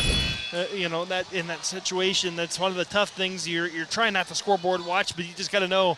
Okay, this is a girl who's been really, really strong here in this quarter. Yeah, and she has, and likewise for us, it's been Rachel. So in my mind, I think, okay, both teams are looking to take away that player from the other team. So who are going to be the role players that are going to step up here the last quarter and a half to help their team out and make a difference? Yeah, but on the ensuing Eagles possession, 2.5 minutes to go, Montezuma with a 29-27 lead. Ava Breams passed for Addie Van Arendonk, intercepted by Vivian Cook, who misses the three-pointer, or misses the long-range jumper. And Jessa DeVries is going to push the other way for Pella Christian. Jessa DeVries lines up the three. Eagles back on top, 30-29. That's one that Jess, I think, needed to see go in. Yep, that was a good look there. See the ball go through, and hopefully that'll get some confidence for her. Yeah, Larmore going to kick to Arcelius, who's trying to free herself up. She'll drive. Double team is there. Now Vivian Cook looks to drive. Steps back. Toss-up shot in the middle of the lane. That shot is no good for Vivian Cook as Rachel Kekmarinsky is pushing the other way. Finds Bryn Runner. Jessup looking for it. Nice drive from DeVries, who tosses the shot up and in. Jessa DeVries with a quick 5 points, and the Eagles are back on top, 32-29. So that's kind of what we talked about, right? Like, who's going to be that role player to step up? In the last minute, it's been Jessa. So, yeah, and Arcelius is going to try a three from the wing. Shot no good, and they're going to say Rachel got Burgess on the arm on the rebound. Yeah, a little heat check from her, which I can't blame her. No, I hadn't. Honestly, it looked pretty. Obviously, we're on the other side of the court, so we didn't have the vantage point. But from my seat, it looked like a shot that was, it was on the line. This half, I'm just going to assume it's going in when she shoots it. Oh, and a tie-up there as Rachel Kekmarinsky did a great job just kind of reaching in there and kind of forcing the jump ball. A little RPO action there, read option. Yeah, absolutely. That was great job by the Eagles defensively as Vivian Cook off of the screen drives. Bryn Runner with the block, and then off of Semprini out of bounds. Bryn Runner. What a night defensively for the junior runner. It's at least 3 blocks, I can remember. A minimum of 3. So, she's played phenomenal defense, holding Vivian Cook to just 8 points here in this one. Leading scorer returning for this Bravette squad that played in the state tournament last year. Jessa DeVries is looking to drive and had to give it up to Addie Van Arendonk, and now Rachel Kekmarinsky goes and gets it with 17 on the shot clock. Bryn Runner left alone. Cross-court pass to DeVries down low. Ava Breams will lay it in on the left side. 34-29. Pella Christian leads 40 seconds to go in the third quarter. It's a great job by Ava being patient there while the ball got skipped over to her side, had the seal on the whole way, and we were able to find her. Yeah, Runner and Kekmarinsky switch. Nice dump down pass by Arcelius. I believe that was to Semprini. It was, so Semprini will go to the line there as Ava Breams is whistled for the foul. I think it was actually on Rachel, but if you're, I think they meant to call that on Rachel, but if you're Pella Christian, you're going to take it because it's only the first on Breams. It would have been the second on Rachel, but Semprini makes the free throw. Nonetheless, a great pocket pass there to get the ball across the lane and draw the foul there. Yeah, absolutely. That's the third foul on Pella Christian as a team, and Semprini is 2 of 2 at the line. And Jessa DeVries will bring it up here. Pella Christian with a 34-31 lead with 20 seconds to go in the third quarter. Shot clock is off. So. Yep. So the Eagles are content to run the clock out. Burgess challenging Kekmarinsky now. 7 seconds to go in the third. Kekmarinsky to DeVries. Three-pointer from the left corner, or the right corner, excuse me. DeVries knocks down the three. 37-31. Pella Christian going into the fourth quarter. How about another Randall Roofing raise the roof moment of the game as Jessa DeVries buries the corner three, and the Eagles go up by 6 on number 10 in Class 1A. Well, that's eight points from a role player since we talked about that. And 2 threes and then the little runner in the lane there for Jessa. So wasn't a lot of room to get that pass over there to her on the corner, but just enough, and she did a great job getting the shot off quickly knowing time was running out, and a huge momentum play for the Eagles heading into the fourth quarter. Absolutely, and good to see that. I think early, she had that hard close out there that I don't know that it affected the ankle too much there, but after that, some shots that just weren't falling. You just kind of wonder about some of the confidence because you kind of see it in her body language. She's taking some of those shots. She was maybe a little bit more careful about where she was landing, making sure that she was landing cleanly. And I think, starting to see some of those shots go down kind of brings that confidence level back up. So a really great thing to see there for Jessa. Just like Urselius for Montezuma, seeing the ball go through the rim, it just breeds confidence. And so seeing a couple go through is huge for her confidence, and hopefully they can ride this out here. And again, fourth quarter against PCM last Friday night was not our friend. So, but we got to acknowledge this too, though. There's only 10 points in the second half period for Pella Christian, 16 in that third quarter alone tonight. Yeah, so it was. Already an improvement in the second half play. and we get the benefit of the possession arrow. So not only hit a 3, see if we can turn it into a 5 or a 6-point possession possibly here with the ball. Yeah, Rachel Kegmarinsky up top. Jessa DeVries, three-pointer! How about it for Jessa DeVries? Another tray. She's got 13 quickly here. As the Eagles have a 9-point lead, their biggest of the night, 40-31. 7:38 to go in the fourth quarter. Yeah, the double dip. Get 6 points there out of between the third and fourth quarter. That's a great start. Yeah, Montezuma trying anything to get Urselius going. Inside, Burgess. Shot got tipped by Ava Breams, and Cimprini knocked it out of bounds. Nice we job. Talked about this at halftime, Aaron. You're not gonna leave her shut out of the game. So far, they have done it. Yeah, it feels like unbelievable. It feels like the length is bothering her just a little bit. Yeah, because she is a good player. So 100%. Ava did a nice job staying vertical there again. Yeah, tremendous defensive effort. DeVries wanted the 3. Instead goes inside for Ava Breams, who gets fouled. That one's going to go on number 12, Lauren Larmore, her second, team's first of the fourth. Casey Mister presented by the veterinarians at Tri-County Veterinary Clinic. Jessa DeVries has knocked down her last 4 shots, 11 points in those shots. And Pella Christian leads by 9, their largest lead of the night. That's in case you missed it, presented by the veterinarians at Tri-County Veterinary Clinic in Pella. As Ava Breams had a look at underneath the basket and just wasn't able to sneak it in there. Yeah, it's a case of using our size, right? Be able to pull Rachel to the perimeter. You still got Ava with good size, good height down there. Great look, just couldn't get it to go. Yeah, Vivian Cook looking to get to the basket again. A tough look for Cook, no good as Bryn Runner continues to play phenomenal defense on Montezuma's top returning scorer. DeVries down low for Van Arendonk, and Van Arendonk traveled. Yeah, that was close. She wanted to go up, and there was contest there, and kind of thought twice about it. Yep. Just kind of rushed it. Yep. You know. And you want to stay aggressive. You don't want to back off here. There's still 6.5 minutes left to go, but you want to be smart about your possessions too.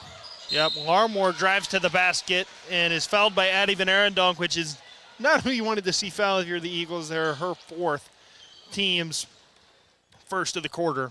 And Chloe Nickel going to check in, I would imagine, for Addie in this situation. Try to keep her around later in the contest.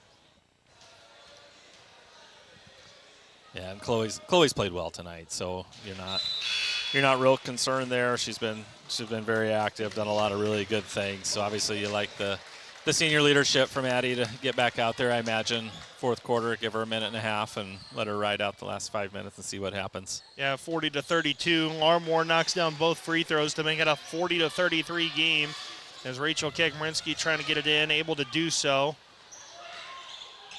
Able to get it back to Chloe Nickel, down to the corner for Runner.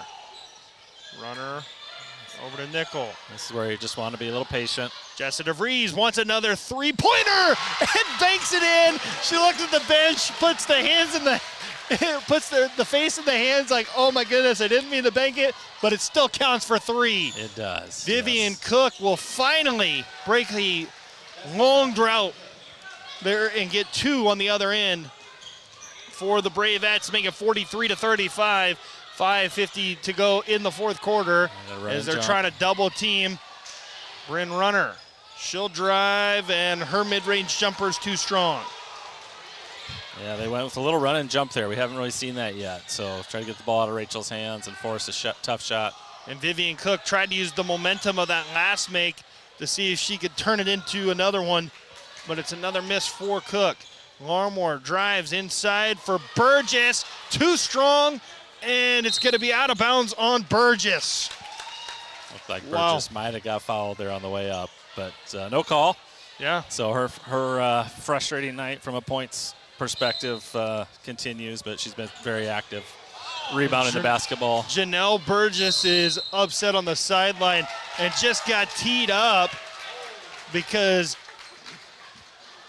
Jessica DeVries maybe got away with a double dribble there as she got bumped.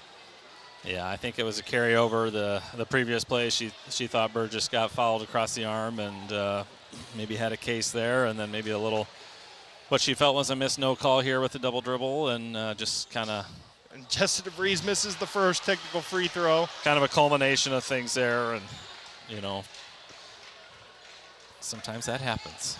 Yeah, so DeVries getting the free throw. She makes the second one. They get a 45-35 Pella Christian lead there on the technical foul.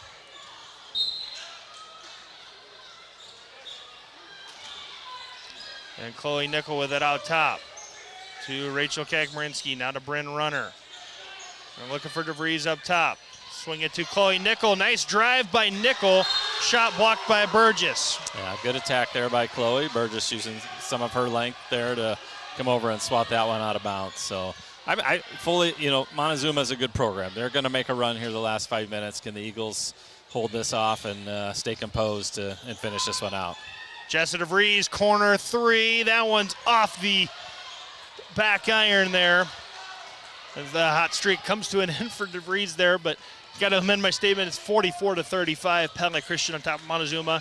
Thought that they hadn't added the free throw yet. As Vivian Cook drives to the basket. How about another block for Bryn Runner, who has just played a phenomenal game defensively. And Jessica DeVries will pull the ball back out. Finds Kagmarinsky, and Kagmarinsky going to be fouled by Simprini. That'll be her second, team second. Yeah, 2 hands there on the drive, so going to call that. But again, back to Bryn on the defensive end. Just the length, it's deceptive. Yeah, nice feed by Chloe Nickel to Ava Breams, but her shot just rushed it a little bit and left it short as Vivian Cook looks to push the other way. Cook is still looking for somewhere to go with it. Cook, tough shot attempt, no good. Loose ball being fought for. Rachel Kagmarinsky and Simprini fighting for it. And Simprini forcing the jump ball, keeps it with Montezuma. And a Pella Motors timeout going to be taken here by the Bravettes. Game reset wired by Centerpoint Electric, where they're wired for excellence. Pella Christian 44, Montezuma 35, 4:11 to go in the fourth quarter. Final look at the Marion County Bank radio scoreboard tonight. We've not gotten any extra outside scores tonight, but PCM girls basketball fell big on the road at Carlisle, 65-29. Kind of surprised by that one. PCM looked pretty strong Friday night, but Carlisle obviously no slouch in that one as well. No, and you're stepping up the class for sure, up to Carlisle there. And I mean, very solid team, but having seen PCM Friday night, they're a very solid team, and so kind of thought that game would be a little bit closer in terms of that one, but obviously not an easy place to play at Carlisle. No. The Pella Dutch, they cruise past Mount Pleasant 57-12. Knoxville girls basketball falls to Fairfield 64-16. We've not seen anything about Newton at Sheraton, Norwalk versus Bondurant Farrar, Pleasantville versus Eddyville, Blakesburg, Fremont, or Melcher Dallas against Wayne. But again, that's the Marion County Bank radio scoreboard.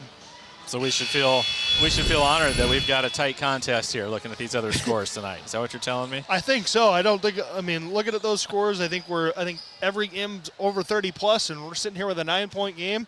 Take that all day long. Yeah, competitive games early in the year. That's what you want as coaches. Yeah, Vivian Cook with a nice inbounds pass to Burgess, who makes the bucket and is fouled by Addie Van Arendonk, who just fouled out of the game. And the bench reacts with joy as Burgess kind of gives the old sarcastic Bronx cheer of, I finally made one. It went in. Yeah, that is Burgess's first points of the night. Yeah. As Ava Breams comes into the game for Van Arendonk here with 4:09 to go. So you hate to lose Addie, but on the positive side, Ava's got minutes tonight, Chloe's got minutes tonight, so it's not like you're bringing somebody cold off the bench. You've got a couple girls that have been experienced, so hopefully they can finish it out. Burgess did a nice job of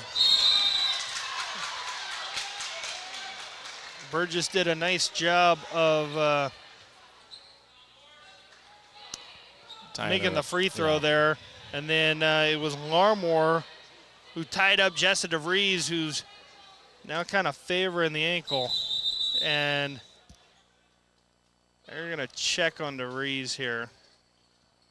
I think they're going to say it should be a sideline throw-in based on where the jump ball occurred.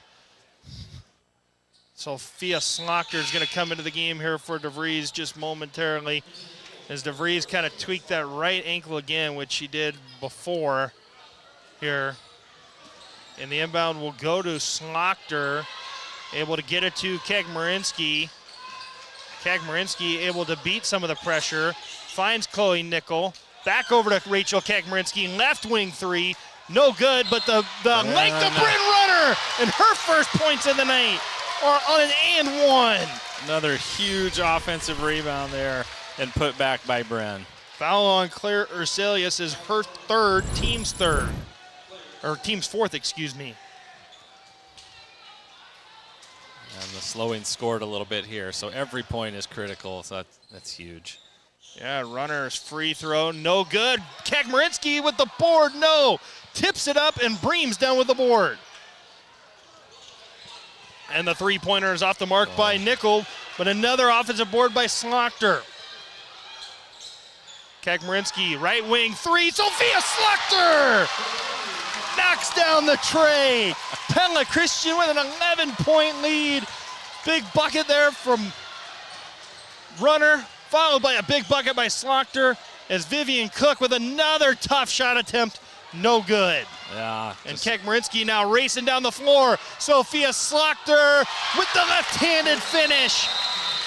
And a full Pella Motors timeout by Montezuma, as the Eagles lead it by 13 over the Bravettes. 5 huge points from Sophia Slocker. She took a couple threes the first half that didn't turn out so well, but clearly unfazed by those, and just steps up and knocks down nothing but the bottom of the net, and couldn't come at a more crucial time for the Eagles. I mean, we talked about this pregame too. I mean, you had the unfortunate injury to Chloe Snyder last Friday at PCM, and it was at that point it's kind of like, who's going to step up, right? Because that's the mentality of it. Next person up, who's it going to be to step in there? Well, we've seen Jessa DeVries. She had just 4 points at PCM. A big night in the score column for the Eagles tonight, 17 here in this one for Pella Christian. Then you also throw in there Sophia Slocker now with 5 points. On the defensive end of the floor, or on the offensive end, they haven't asked Bryn Runner to do much, but on the defensive end, she's made a huge difference by taking out the top returning scorer for this Bravette squad. Rachel Kagmarinsky, continues to play strong basketball as she has for the last couple of seasons. Chloe Nickel had a nice little run there in the second quarter as well. Ava Breams has had some big buckets as well tonight. Overall, a really, really, really solid team effort for Pella Christian here in this one so far. Yeah, and you never want to see players get hurt, but the one advantage, I guess, if you could call it that, for the Eagles is the timing as she hits another three. Yeah, there. Claire Urselius able to knock down another three off of a screen there. Makes it 51-41, Pella Christian on top of Montezuma. There's Chloe Nickel up top to Jessa DeVries. Over to Sophia Slocker down low for Rachel Kagmarinsky as a quadruple team comes. Chloe Nickel will try the three, no good. Rebounded by Bryn Runner. I think Montezuma wanted to stop Rachel Kagmarinsky there. Yeah. Thought we'd see more of that the second half. That's for sure. Kagmerinsky drives, has 4 bodies collapse as Slaughter drives, fell down, ball swings, Jessa DeVries 3, no, long rebound out to Chloe Nickel. Reset, burn some more clock here. Yeah, and that's what John Mumm is telling this squad is Ursula's defending Kagmerinsky, and she just picked up foul number 4. Yeah. So that'll be the team's 5th, so Kagmerinsky's going to go to the line, and if you're Pella Christian, the thing that you like the most about that foul is, if Versailles picks up one more, that's a majority. 18 of 41 points for Montezuma tonight. Yeah, so definitely been their star tonight, and if she would happen to foul out, that would cause some more issues for Montezuma. But yeah, and if you're Pella Christian, you really like the offensive performance tonight, free throws are going to be critical going forward. You gotta be a little bit stronger at the free throw line here going forward in some of these contests. And it's a team. It's going to be a team thing. So Rachel's going to get quite a few just naturally by the position. But and Bryn Runner with another offensive board, and a Pella Motors timeout going to be taken by John Mumm here as he wants to talk things over. Coach Burgess for Montezuma is frustrated by the amount of offensive rebounds given up here. Yeah, I could be off. I've got us for 20 offensive boards tonight. I honestly wouldn't be shocked. I mean, the Eagles have attacked the offensive glass extremely well tonight. Yeah, so they have, and just going back to finish up was my point on the injury situation is you never want to see it, but the positive from it, is the timing. If those injuries occur February, as you're getting ready to head into postseason, you're really kind of shuffling, trying to figure out who you are, how you're going to fill certain voids. With this happening in game 1, Coach Mumm's got the season right to kind of figure out how do we want to adjust to that. What's it going to look like without this certain player? So I guess that's one silver lining I see from that is he's got time to evolve that it happened so early, and they can kind of morph some things around who they're going to be as they move forward this year. Well, and you talk about that. I mean, the second half last week against PCM, it was trying to find some offensive flow. I mean, PCM went to that zone. You couldn't figure it. Now, Montezuma hasn't gone to the zone. No. But 30 points tonight in the second half as of this moment for Pella Christian, only 10 in last Friday night. Yep. Yeah, so and just continue to be patient here, run some clock. You've got the lead, time's on your side. Yeah, out of the Pella Motors timeout, Chloe Nickel kind of rushed something there, was looking for Rachel Kagmerinsky inside, threw it away. But still took 20 seconds off the clock, so that's good. Ursalia's going to try a deep 3. Shot no good as Burgess goes up and is fouled. Foul goes against number 4, Sophia Slaughter. It's just her first, team's 3rd. So it's going to be really, really important to take care of the ball here. In the last minute, 41. You're gonna see the pressure, so you know what's coming. Don't overreact. Just play under control. Burgess makes the first free throw. The one thing I really like to see there too, like Chloe knows she made a mistake. She came over talking to Coach Mumm, and they kind of shared a laugh about it. Just kind of like, well, that's not what I was trying to do, which obviously everyone knew and made it work. But Burgess makes the second free throw to make it an 8-point game. Pella Christian 51, Montezuma 43. A minute 35 to go in the fourth. As Jessa DeVries is out top, dribbling. Fine, just dribble back out again. Oh, and she tried to throw it to Sophia Slaughter, but great anticipation there by Alexa Rose as she forces the steal and pulls Montezuma back within 6, 51-45. The Bravettes not done yet with a minute 23 to go in the fourth quarter.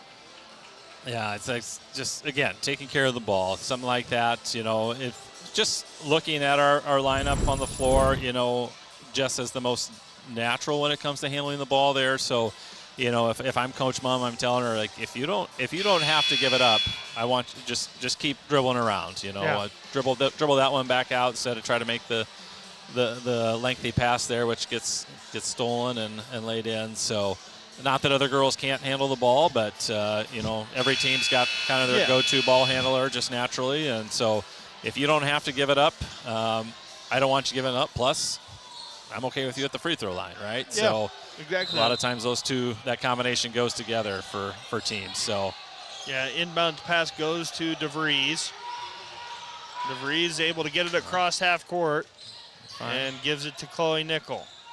Nickel off of the screen to Kegmarinsky will now give it to Runner, or over to Sophia Slaughter. And Larmore going to be whistled for her third foul, and we'll send Rachel Kekmarinsky to the free throw line. Which has not been our friend tonight. No, unfortunately not. Just I think I got three. I've got three free makes. throws. I've got 3 makes. Yeah. I don't have the I don't have the amount of attempts in the head right away, but Rachel able to knock down the first one at least. So for the moment, that's the positive sign. And the second free throw here for Rachel is also good. So Pella Christian 53, Montezuma 45. 1:08 to go in the fourth quarter. One stop. Get one stop. Switch every screen. Yeah, Urselius looks to drive, looks back for Vivian Cook. Chloe Nickel with her every step of the way. Got to jump out on the threes. Larmore. Switch it. To Urselius. There you go. Runner did a great job, but the Eagles did not get switched.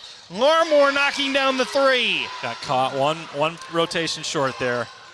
Yep, as DeVries will get it to Kegmarinsky. Now ahead to Nickel. Just relax. Cross court to DeVries. 10-second difference between shot and game clock as Pella Christian leads 53-48. Just dribble it Montezuma out. doesn't Dribble it out. recognize that they Dribble it need to out. foul. And There you go. Urselius just committed the foul, but she's out.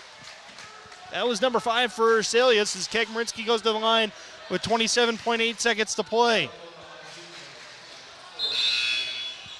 So Larmore with a 3. Yeah, sometimes you get caught in those situations where you just have no choice, right? Closest player to the ball's got to take the foul. If you're Montezuma, you want that taken a lot earlier, though. You let some precious seconds tick away, and you lost your best player for the night. So yeah, it's kind of unfortunate there. If you're Pella Christian, obviously you're going to take it, but. And here inside the Element Sighting and Windows radio broadcast booth, Pella Christian with a 53-48 lead over Montezuma with 27.8 seconds to play. Kekmarinsky's first free throw, no good. Eagles lead it by 5. Kekmarinsky's second free throw is good, however, make it 54-48 with 26 seconds to play. Vivian Cook down the other way. She'll look to drive to the basket. Bryn Runner looked like had another clean block, and the official said no. Must have the said a push. Maybe Must down, have been yeah, the body. The body or the offhand, right? So Vivian Cook will go to the line. Just 10 points for the night. I think she averaged like 12.7 or something, 12 and a half last year. So, something like that. She misses the first free throw. So, I mean, that just tells you the level of defense Brent Runner played on Vivian Cook tonight. Yeah, she's been great. And Cook will make the second free throw to make it a 5-point game again as inbound goes to Jessa DeVries, and she will be pushed. So Jessa DeVries going back to the free throw line for Pella Christian. You know, one thing I'm sure coaches will talk with Rachel about this too, is just remember, after that make there, she can run that baseline, make that angle a little bit easier on that pass. It was kind of a tough angle pass to the corner there. So you get in the heat of the moment, you forget about some of those things sometimes. So I'm sure as they watch some film and talk about things, that'll work itself out as she makes the first free throw there. I'm glad you saw the free throw there because I was trying to figure out the way he was showing the fingers. I thought I saw number 10 is who he called it on, which wouldn't have made any sense because she just fouled out. It was number 20, Molly, or Alexa Rose, excuse me. Bryn Runner picking up her second foul after the second free throw missed by Jessa DeVries. And that's the 5th foul on the Eagles in the quarter. That will send Vivian Cook back to the free throw line. With 18.8 seconds to go, which is not exactly what you want to see if you're the Eagles. You did not want to see them back at the free throw line. Nope. Not letting them score with the clock stopped. Like the aggressiveness of going for the rebound there, but don't want to be fouling. Yeah, Cook makes the second free throw. And I believe the final timeout left on the evening. Pella Motors timeout taken by John Mumm. You can't take it with you, so why not draw up your set play here to try to free yourself up and burn some clock with roughly 18 seconds to go. Yeah. So conversely, we've had some some struggles from the free throw line. Montezuma, the second half, has not had some struggles from the free throw line. So I've got him for, 10 of 11 this half. So yeah, and they struggled in the first half. They so did, they made the adjustment necessary at halftime. They did. So just it's kept them in the game here. So again, if you're Pella Christian, how do you get the ball in to where the player you want it to, and then from there just take care of the ball and get to the free throw line, because they're going to be fouling. Get a quick steal. If they don't get it, they're going to foul. So confidently step up, knock those free throws down. If you make your free throws, I don't see a way you lose this game. Yeah, I mean, that's the big thing. You knock down your free throws and you're home free. Make sure to stick around. We're going to have the Scooters Coffee Radio pregame show coming up here. We're going to hear from both an athlete and Coach Mumm tonight on the Scooters Coffee Radio pregame show. We'll also talk about our McKay Group Radio Key Play and Player of the Game. Tonight's final stats presented by the Verdeft Agency, and in closing presented by Light and State Bank, is Jessa DeVries is going to throw the inbounds pass, but the Eagles, I think, forgot to come back to the football on a comeback route as Rachel Kekmarinsky ended up getting sandwiched there between Vivian Cook and Burgess picked up the foul her second. I'm guessing they a couple of them maybe went a little farther than they were supposed to. Yeah, Coach Mumm is looking at the fish. He's like, wait, I know I told them all go routes, but I thought I drew one comeback in there. You only have 5 seconds. You can only run down the court for so long before you got to turn around. So yeah, Rachel misses the first free throw as Larmore checks back into the game for number 11, Brielle High. So, still a 2-possession game here, but you'd really like to see this one go through and get that lead to 5. Bet you would. Kekmarinsky is good on the second one, so there you go. 56-51. 15 seconds to go in the fourth quarter. Vivian Cook pushing. Looks to drive, gets to the basket, leaves it short, rebounded by Burgess. She finally controls it, goes to the basket, and is fouled by Kekmarinsky with 5.1 seconds to play. Yeah. So Burgess, who is 3 of 3 at the free throw line, goes back trying to pull things a little bit more even. Yeah, and it looks like, if the scoreboard's accurate, both teams are out of timeout. So if you're Pella Christian, just let her make the layup, and you don't even have to inbounce the ball, and the game's over. Yeah, but that's one of those things that you don't always. Heat of the moment, absolutely not. Yeah. Right? If you haven't talked about it in the timeout, right, or you've talked about it in practice, it's really hard to do in the heat of the moment. I totally get it. On this early in the season, it's probably not something that you've quite hit on. No. We obviously saw that play out pretty well a couple of years ago at Oskaloosa against West Burlington. Yeah. Lincoln Vandermolt with the heads-up play to not inbound that ball. Took the slow 5 count. Yep, and Burgess for sure. Burgess missed both free throws. Rachel Kekmarinsky with the board. She's going back to the line, looking to put the icing on the cake for an early season ranked win for this Pella Christian girls basketball squad. Be a huge confidence booster heading into the short Thanksgiving break, and we know coming out of it, the schedule's not going to be easy, but this is.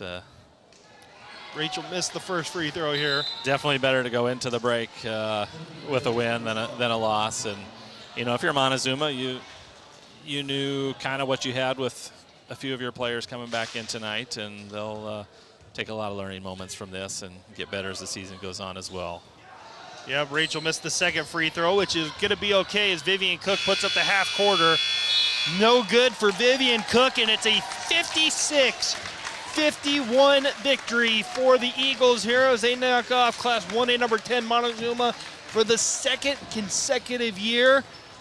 Again, you're listening to Pella Christian Basketball, powered by Bank Iowa on the KRLS2 stream at KNIAKRLS.com and on the Pella Christian YouTube channel. We'll be back after this for the Scooters Coffee Radio postgame show. Last winter thinking, we should have called Van Haften's. Then listen up. Van Haften Plumbing and Heating and Lennox have 2 great rebate offers just in time for another cold Iowa winter. You can choose up to $1,800 in rebates on the Ultimate Comfort System, or get no payments and no interest for 12 months when financing a new Lennox system. This offer ends December 5th, so call now to get on the schedule while there's still time. As always, you'll rest easy when you pick up the phone and hear Van Haften. Tear through the roughest snow and ice in record time with Toro's Snowmaster snowblower featuring personal pace drive and quick stick shoot control. Get your Toro Snowmaster at DeRuyter Lawn Equipment in Pella. Toro, America's #1 snowblower brand. Toro PowerMax 2-stage snowblowers are unbeatable in any storm. Choose easy-to-use features like electric start, hand warmers, auto steering, and quick stick shoot control. Get your Toro PowerMax at DeRuyter Lawn Equipment in Pella. Toro, America's #1 snowblower brand. At Bank Iowa, we are invested in our community. Each year, we donate more than $250,000 to local organizations, giving back to the community that supports us. Because we're more than just your local bank. We're your neighbors, your friends, and your partners. Committed to our community, committed to you. Bank Iowa. Let's make it happen. BankIowa.bank, member FDIC, equal housing lender. GoCraig.com is the official website for Craig Ford, Craig Chrysler, Dodge, Jeep Ram, and Craig Chevrolet. At GoCraig.com, we have $14,000 in total discounts on America's #1 selling truck, the Ford F-150. We also have huge discounts on all of our SUV lineups to include $7,000 off the Ford Expedition, up to $7,000 off Ford Explorer, and up to $5,000 off Ford Escapes. Craig Ford, Oskaloosa, guaranteed to save you money. Check us out online at GoCraig.com.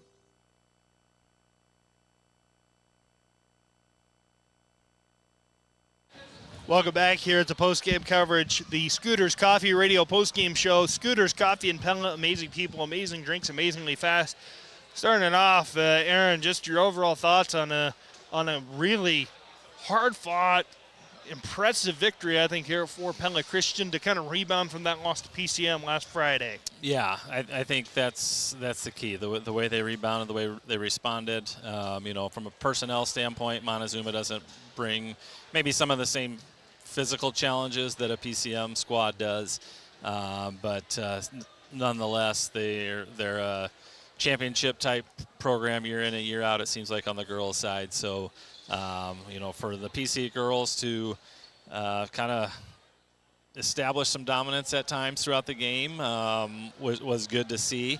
Never could really quite pull away, comfortably, but did a nice job of kind of keeping Montezuma at arm's length as the game went on. So, for me, I'm just impressed at the way they crashed the offensive boards. So I think we talked. I roughly had them for 20 offensive rebounds as a team, which when you do that, obviously a couple things. One, maybe you're not shooting a high percentage initially, but you're giving yourself some extra possessions, and those will wear on a team over time. So it's just longer they've got to play defense. It's just more opportunities that you have to get good looks at the basket. And I realize there's a couple of those that Coach Mom would be like, it's okay if we make it the first time. So a couple of those bunnies around the basket there, but they'll. As the season goes on, they'll convert those at a little higher percentage, which is going to take some of those away. But, a balanced effort, right? The points a lot of times are going to get the headlines, but, we talked Bryn Runner just defensively using her length to impact the game. You look at somebody like Chloe Nickel, who, maybe isn't going to score a lot, but comes up with a couple of steals. I've got her for like 6 rebounds. So just, finding ways to contribute, when you're not the main scorer, and helping your team win. And I think that's what the girls did really well tonight was they stepped up, they played their roles. Ava Breams came off the bench, did a nice job on the low block there, which allowed them to take Rachel off of Burgess at times from a matchup standpoint and still provide some physicality. So, which then creates mismatches on the other end because, Rachel can play the 4 or the 3 or the 2 or the 1 as we saw sometimes. So overall, my takeaway, I felt like just a very balanced approach from the girls in a lot of different areas. Not just talking points, but just from rebounds to assists to steals to, just impacting the game in different ways that each girl has the ability to do that. So that was good to see. And like I said, head into break with the win. That's never a bad thing. Absolutely. You mentioned the defensive effort of Bryn Runner. I really want to highlight this. So I do my best to keep track of shot attempts / makes and misses. I had Vivian Cook for 13 points on 4 of 27 shooting. Wow. I mean, I could be. She took a lot of shots tonight. Bryn Runner did we know of at least 4 blocks, if not more than that. Yeah. But by my count, 4 of 27. I mean, that is a phenomenal defensive effort. I mean, because they weren't of the 27. There weren't many of them that were just like clean, really good looks. No, because a player of Cook's caliber that if she gets good looks, she's going to make more than 4 the majority of the nights she plays. So, like credit to Bryn just for impact. And again, I'd have to go back and look. Did Bryn score tonight? She had 2 points. She had that one. She had that one big bucket where she got the and one. Yes. Right there in the fourth quarter. So, that was a big spark. But there's a classic case, right? That a girl, she's very rarely is Bryn going to be your leading scorer, just the way things are going to play out as the season goes. But she's impacting the game in just ways that maybe other people don't always see. So it's good for her to get some recognition with that effort there, and hopefully she can gain some confidence there. And there's going to be nights she's going to be called upon to maybe need to score a little bit more, or we're going to see some zones as the year goes on. I think there's no doubt about that. So can she confidently just step up there, and she's going to get some open looks and knock those down. But for tonight, what this team needed from her was defense, and that's what she gave them. Absolutely. We're going to our McKay Group Radio Key Play and Player of the Game. I'm going to go to the play first because I think the play is easier, actually. I think it's the three-pointer by Jessa DeVries down here in the corner right before the third quarter buzzer. I thought that was huge. You get the momentum there. You get the ball back to start the fourth quarter. I mean, that was just a huge, huge momentum shot there. It kind of capped off a personal, 14-point run for Jessa DeVries there. Could have been. Or it was capped off an 8-point run there that then carried into another 6 points in the fourth quarter right away. I thought that was huge for this team.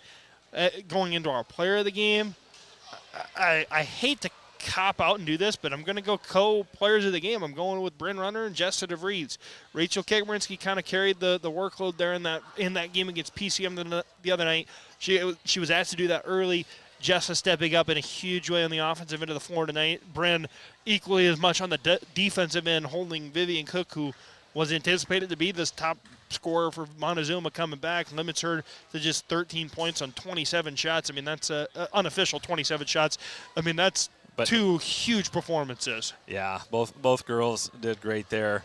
And it's hard to overlook somebody like Addie Van Arendonk, right? I mean, again, maybe doesn't have a lot of points, get some foul trouble, but I've got her for 11, 12 rebounds tonight, 6 offensive boards. So, again, it just goes to show that when girls can buy into their roles and do their roles well, team success can certainly come to the forefront. And so hopefully they keep that up, and it's fun to see. Right? It's good that you've got difficult decision. I know you call it a cop-out, but you know, that means that multiple girls are doing really good things, and that's good. And to that point, too, it's like I don't like doing that because it is technically the player of the game nominee, but, like, when you have a complete team effort like that, it's like, oh, how do you pick one girl out of the team that, played really well tonight? So, overall, really impressive game. That's our McKay Group Radio Key Play and Player of the Game. Auto, home, business, commercial, life, and health insurance covering you in Knoxville and Oskaloosa.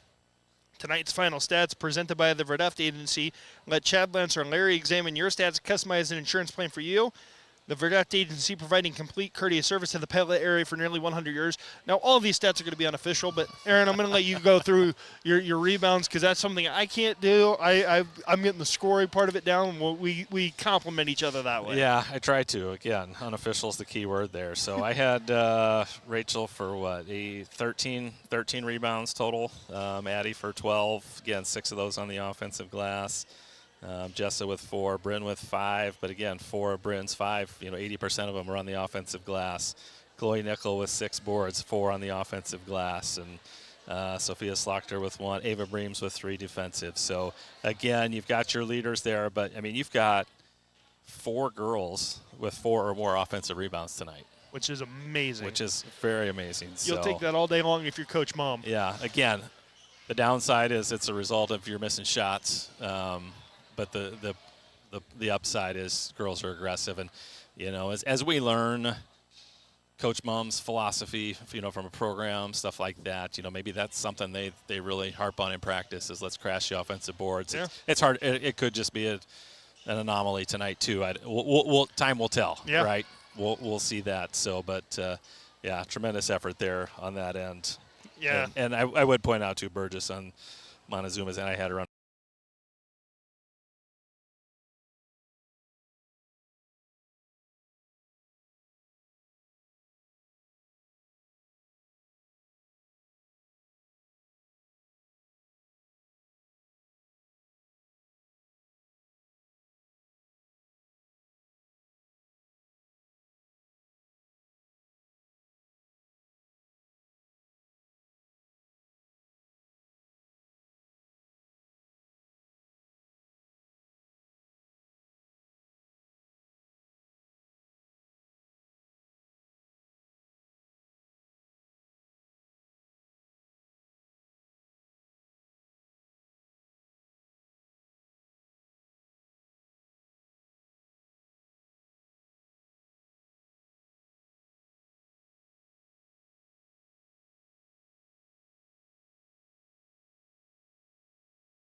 Bryn was, again, just fantastic on the defensive end tonight. The other girls did a fantastic job on their post, their number 5, because she's a good player, and she'll hurt you if you don't box her out, if you don't play solid, stay in front of her. And, yeah, Ava, Addie, and Rachel all did a great job limiting her. So very proud of them. And then on the opposite side of things, as we talk about it there, I mean, Rachel Kakmarinsky, very similar like she did against PCM. She was kind of the person who got the offense rolling, and in maybe some of the dry spells, she was the one that was turned to really lead that scoring effort. And, overall on the offensive end, we'll talk about some of the girls who kind of helped step up there, but can't say enough about what Rachel does there just as a consistent presence on the offensive end of the floor for this team. Yeah, absolutely. It's kind of like she has this instinct where she knows, like, okay, I need to make a play, right? And she'll get a rebound, and I've told her, I'm like, Rachel, listen, if you get a rebound, just go. Like, if you feel like, hey, I can take it, just go. Use your speed, use your quickness, get up the court, and try to make something happen. And she's got such great instincts on when to do that, maybe when to slow it down, when to kick it out. So, yeah, we're just thrilled with what she's doing and how she's looking so far this season. And again, we're talking to John Mumm, head coach of the Pella Christian girls basketball team here, following a big victory over Class 1A number 10 Montezuma to pull to 500 on the season. And we talk about some of those other offensive performances. I think you got to start by talking about the play of Jessa DeVries there. Against PCM was kind of limited in terms of, she was kind of the one girl on the perimeter that had to beat the zone against PCM, and they did a pretty good job of trying to take her away. And even tonight against Montezuma, a couple of times landed on a foot, kind of tweaked an old ankle injury as well, but just continued to fight through it and really was instrumental in kind of pulling away there and kind of giving the Eagles a lot of cushion going into late in that contest. Yeah, absolutely. Jessa was absolutely huge tonight. She's just a gritty bulldog out there, right? She's going to throw her body around. She's going to be physical. She's going to get knocked down. She's going to get back up. And there's times where I'm like, oh, man, like she's got a sprained ankle or she's got something wrong with her leg. Is she going to be able to play, right? I didn't know if she was going to be out the rest of the game. And she's like, Coach, I want to go back in. I'm ready. Let's go. I want to go back in. I'm like, okay, are you sure? And, she just guts it out.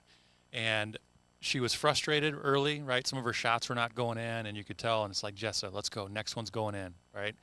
And she came up huge there in that stretch where she was knocking down threes, had a great bank shot in the lane, getting to the free throw line. So, yeah, she was a huge difference maker tonight for us.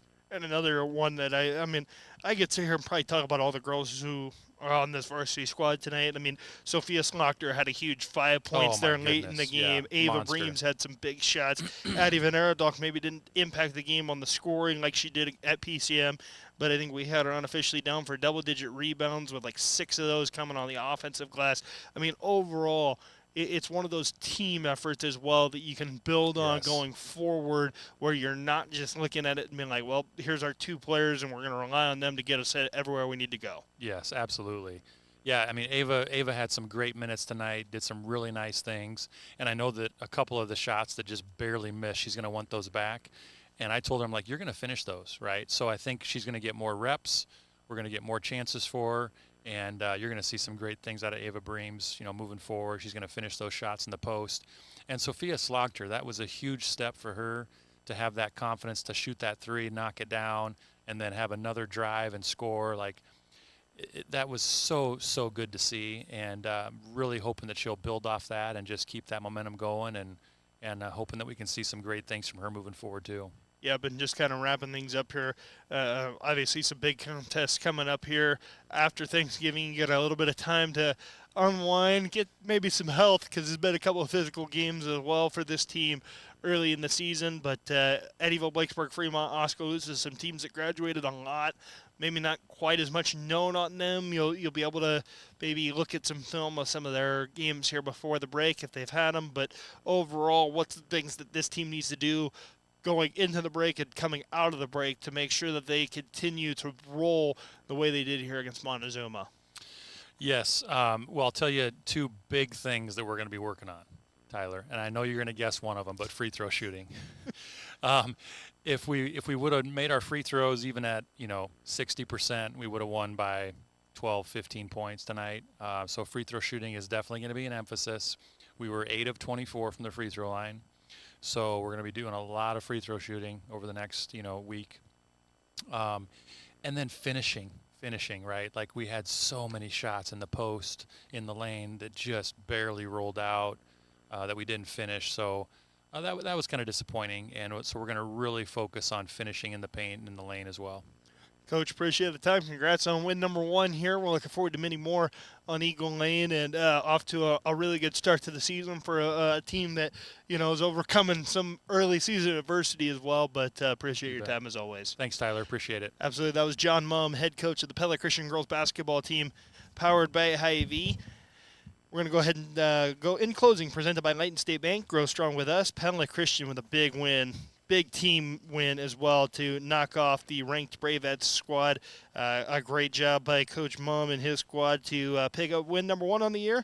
Looking forward to many more. Again, we'll be back after the Thanksgiving break with more Pella Christian basketball here on the KRLS family of stations. And that's in closing, presented by Layton State Bank. Grow strong with us. You've been listening to the Scooters Coffee Radio pregame show. Scooters Coffee and Pella, amazing people, amazing drinks, amazingly fast. Sending it back to Alex Benjamin in the studio. Thanks for tuning in. Pella Christian knocking off Montezuma in